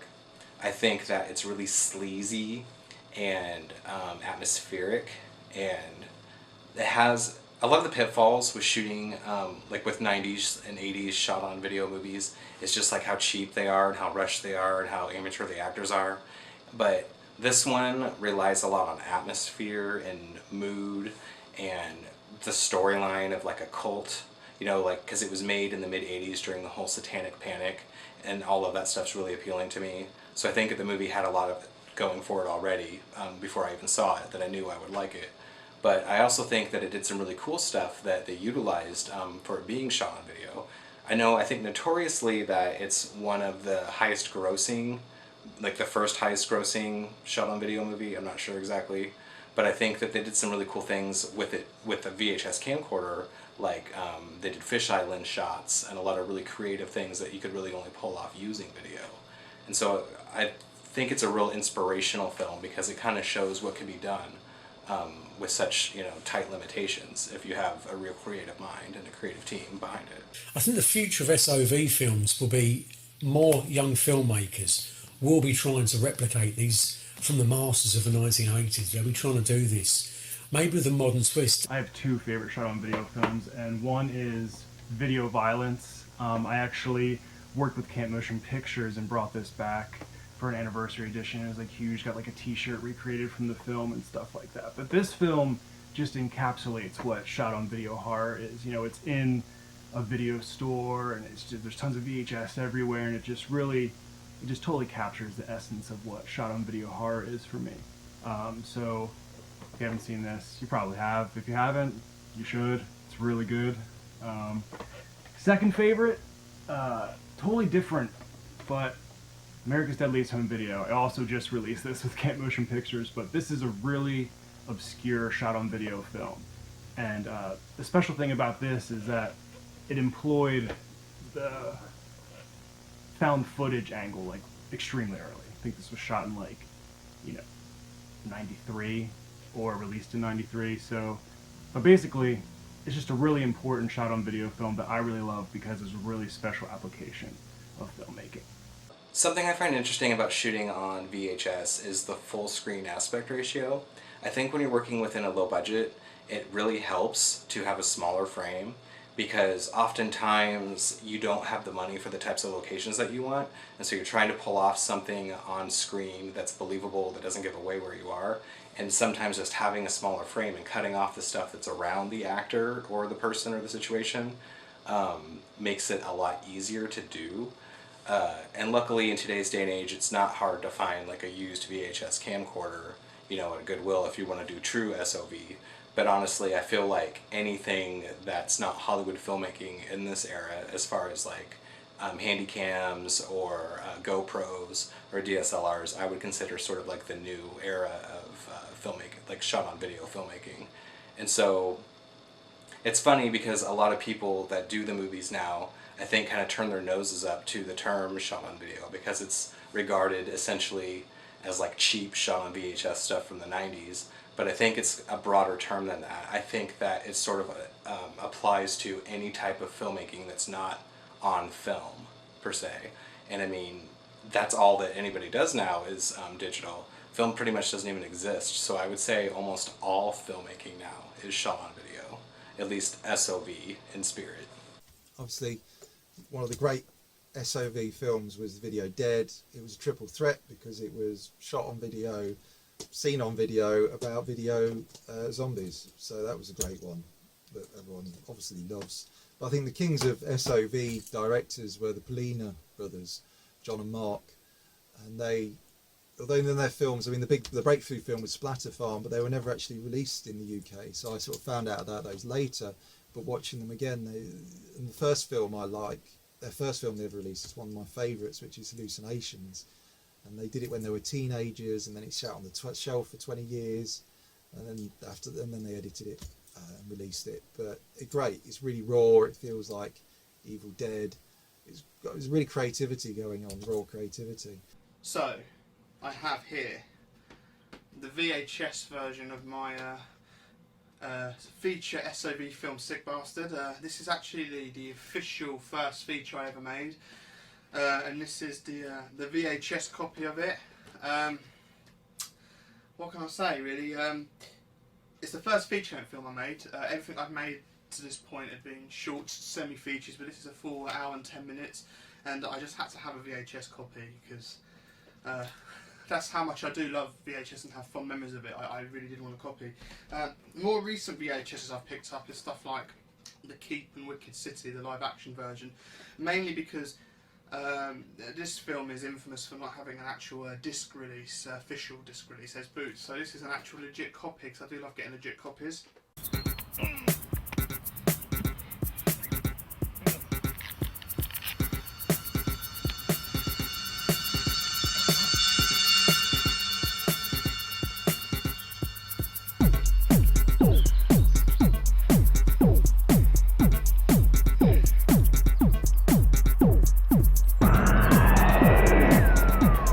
My favorite shot-on-video movie that I made would probably be thus far Wicked Games and the Wicked Games snuff. I think that one holds up pretty well, and I can actually, that's one of the few movies that I made that I can actually, turn on and watch. It's just, really holds up for me personally, and it's got like all the slasher elements that I love in it. The mass killer and the gore is pretty cool.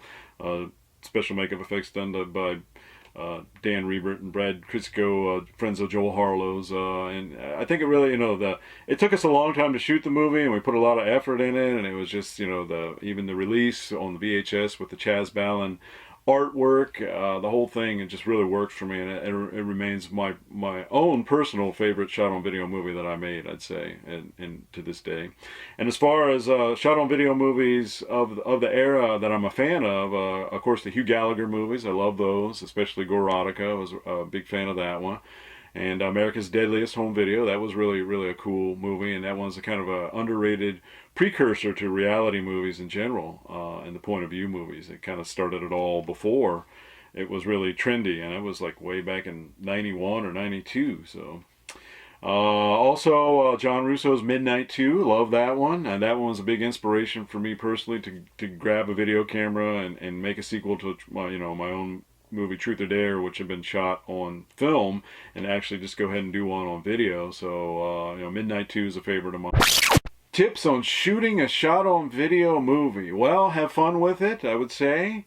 Get people that are like-minded, that want to collaborate and are going to do a good job. Also, story. Don't skimp on your story, because with all the tools at your disposal, the greatest asset of any little movie, or even big movie, is a story. Is it a fun story? Is it a good story? Does it have characters? And that's what I always try to work on. Sometimes I succeed, sometimes I don't, but I'd say concentrate on a really good story and collaborating with like-minded people. Those are the two biggest things you can do to help yourself on making a really good shot-on-video movie these days. What we always did is, in the case with Splatter Farm, it's a textbook example. We didn't have that many actors, so we used ourselves. We had access to a farm, so we were going to make a farm picture. Great location. We had tons of props and special effects left over from older movies, shorts that we made, so there were our special effects. Came up with a cool title and wrote the script. Didn't even type it, it was written in a notebook. And we spent a summer shooting it, and it was fantastic. It was a fantastic experience. That was like summer camp, but you're shooting a movie. I think the last big purchase of videotape was my Splatter Farm, and I got that. I paid quite a fair amount for it, but I was so happy to get it, and I would not part with this. I don't care if I would sell it and make the same money back. I would not part with this. To have a shot-on-video movie on videotape is like almost owning an original negative in a sense, because it was made on video, it was distributed on video, and here it is purchased on video. That is everything to me. Well, I've actually done several movies that I've shot on VHS as well as had released on VHS. For me, it's purely a nostalgia thing. I make lots of different types of movies. I've made movies on a bigger scale, like Silent Night, Bloody Night 2, and Amityville Legacy, that weren't really meant for the VHS format. They're kind of like the bigger films that we want to put out there on the digital mediums and stuff. But then I also do the types of films that I really enjoy on a personal level, like Shlockumentary and Blood Claws and Doll Killer, where we utilize the VHS format and kind of shoot it in the era, like 80s and 90s, like set it then. Oh, Benadra, I promise. Sweet costume, man. But you know Halloween's not till tomorrow, right? Take off the goddamn mask.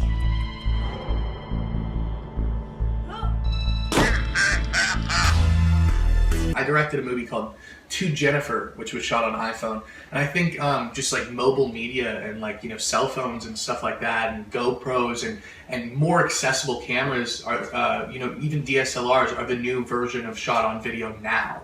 Because you have people shooting on Red and Alexas, and I've done a couple projects on those, but I think these lower budget projects that shoot on these more accessible cameras is our generation's version of shot on video. Because people used to shoot on VHS because they couldn't afford, you know, 16 millimeter or, you know, film. You know, they couldn't shoot on that, so they had to shoot on video. I mean, shot on video or, you know, be it 4K or whatever, if it's a damn cell phone, I mean, just get out and make movies. I think as long as there's a medium to do it, that people are going to keep doing it. Do I think people are going to go back and shoot? It's like, I know some filmmakers now that are shooting on film, 35 millimeter film. I would like to go do it too. I mean, it sounds like something fun, and hopefully I'll get to do it before I die.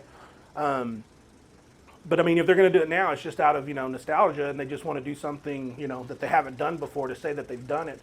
But I think whatever you can get your hands on, you should go out and shoot a movie with whatever you got, no matter what it is. So even if you got to draw it, make a cartoon, make a movie. I produced a horror movie called Sadistic Eroticism, which I actually act in, believe it or not. It's on DVD right now, but it was shot on video, and it was released by Wild Eye Releasing. And I think, you know, whenever there's people who are fans of something, there definitely is going to be nostalgia, and so people will definitely do that. I got to jump though, because I was in the middle of making lunch and you guys kind of took my time. So I'll see you later. Bye. I did do a shot on video film in 1987. I began shooting this. I finished it and released it in 1990. And it was called Scarlet Fry's Horrorama.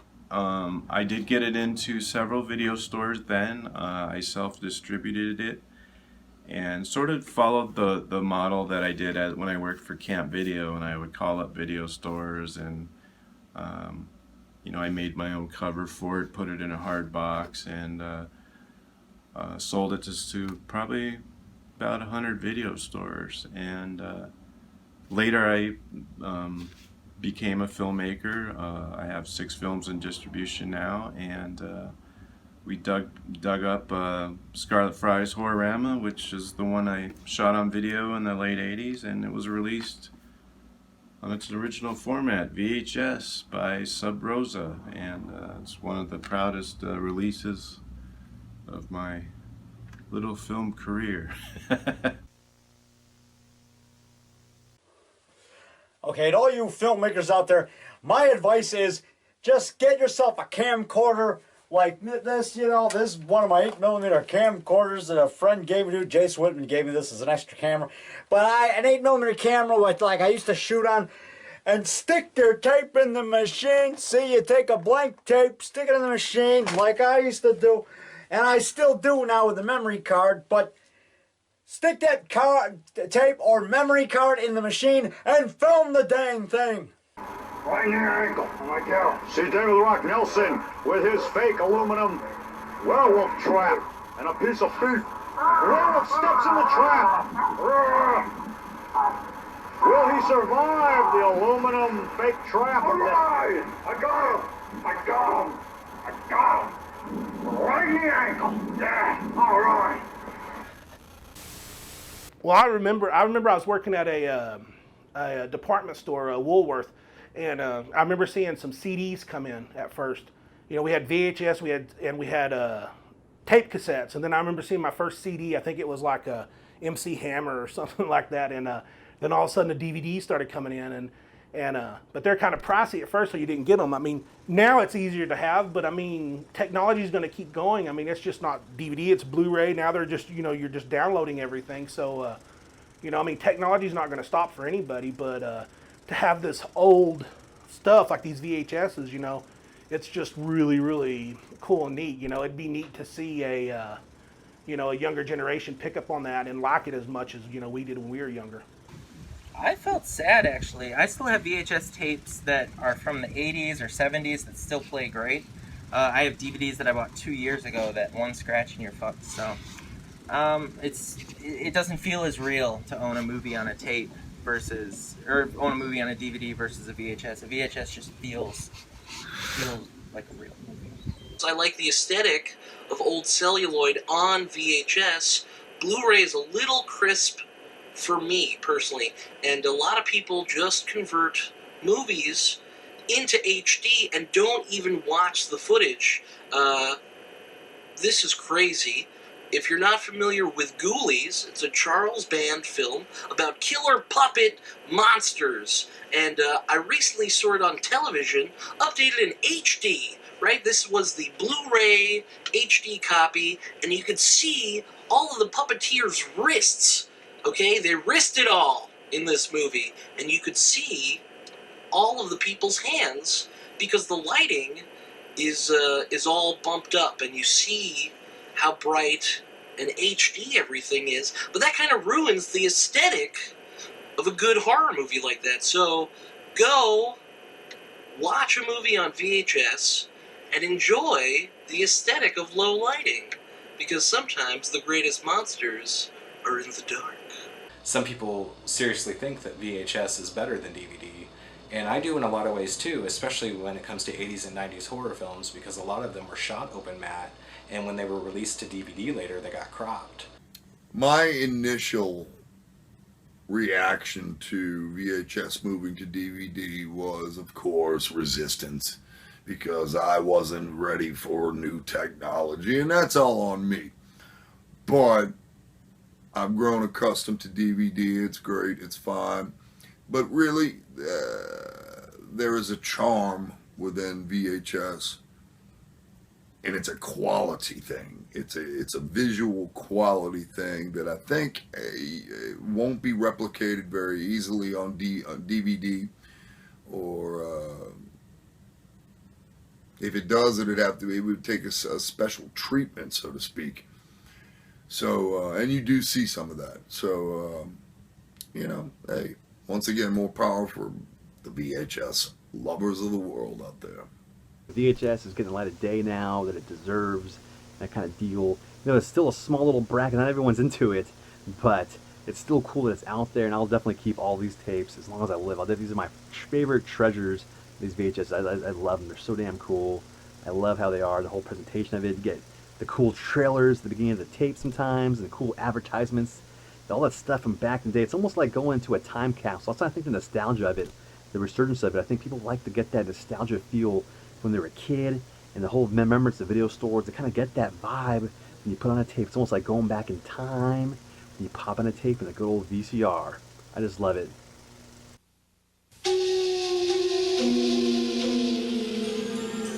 In all the universe, there is one constant factor: change. As I'm sure you're aware, a number of research and development programs here at Talos are subsidized by the government. Scientists have studied it, Some do not exactly fall within the safety guidelines and regulations, observed it, particularly in the field of nuclear research and genetics. created theories to explain it. This is my project. It's my work. We are not discussing some secret recipe here. Now, they're about to experience it. Cells. We gotta get him to a hospital. That won't be necessary, Doctor. Have you heard from Daddy yet? We're gonna go find him. What the hell was he working with? I don't have time to stand here and explain this to you. Just help him! Find this thing. I want you to destroy it. That creature is still Michael Foster. There is no way out. This situation is out of control. That has already been taken care of.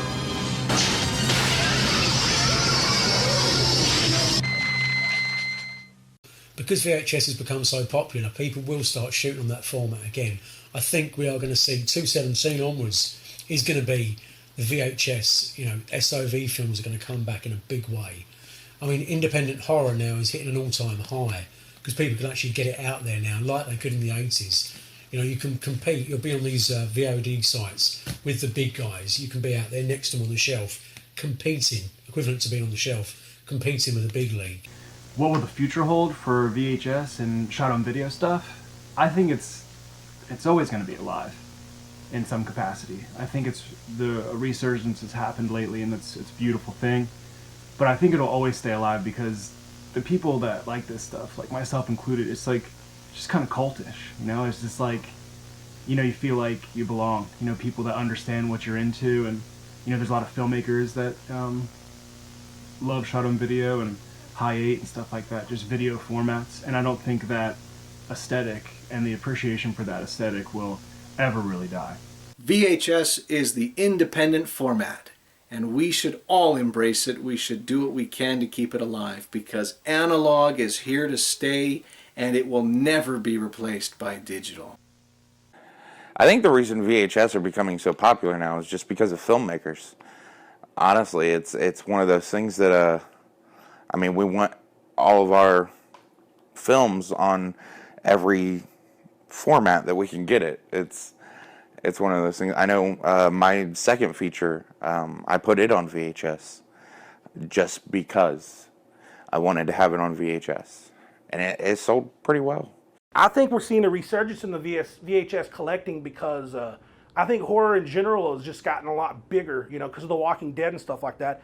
And, you got the diehard people that's been around forever, and the old guys like myself, who's, seen everything. But there's a lot of new people coming into it, a lot of younger generation that haven't seen this stuff. And they're realizing how cool this stuff was. And I'm glad they're doing it, to see something on VHS just has a whole different feeling and vibe and meaning to when you watch it on DVD or something. I'm kind of glad to see it coming back like that. So it's kind of cool. So keep collecting, keep watching VHS. I think VHS is coming back because there's just so many people talking about it. Like, I started Lunch Meat about 8 years ago, and since then, it's just gotten more and more popular. I think it's forums like Horror VHS Collectors Unite and VHS Misfits have a big part in that too, just connecting people online that collect. And then you got all these articles from the New York Times, and you have Yale doing VHS preservation now, and it's just a lot more people looking at it, and a lot more people realizing that, hey, VHS is an important part of our media history, and it has so much information on it: entertainment, education, just history, and so much culture. And I think hopefully people are starting to realize that and be like, hey, this is pretty cool, and I missed this. Like, this was a great format. Well, maybe not a great format, but it was an important format, and I think it's great. So yeah, I think people just are starting to look back and be like, well, why would you ditch this? There's no reason to. You know what I mean? It still works. There's still tons of cool stuff. And now there's tons of cool stuff that you can only find on VHS. And I think that's really what people should be realizing, is that there's just so much material that is only on VHS. And there's so many memories and so much nostalgia attached to it. And it's just fun, man. VHS is happiness. It's happiness, yeah. VHS is life. It is a part of who I am, and it always will be. VHS lives. It's alive! It's alive! It's alive!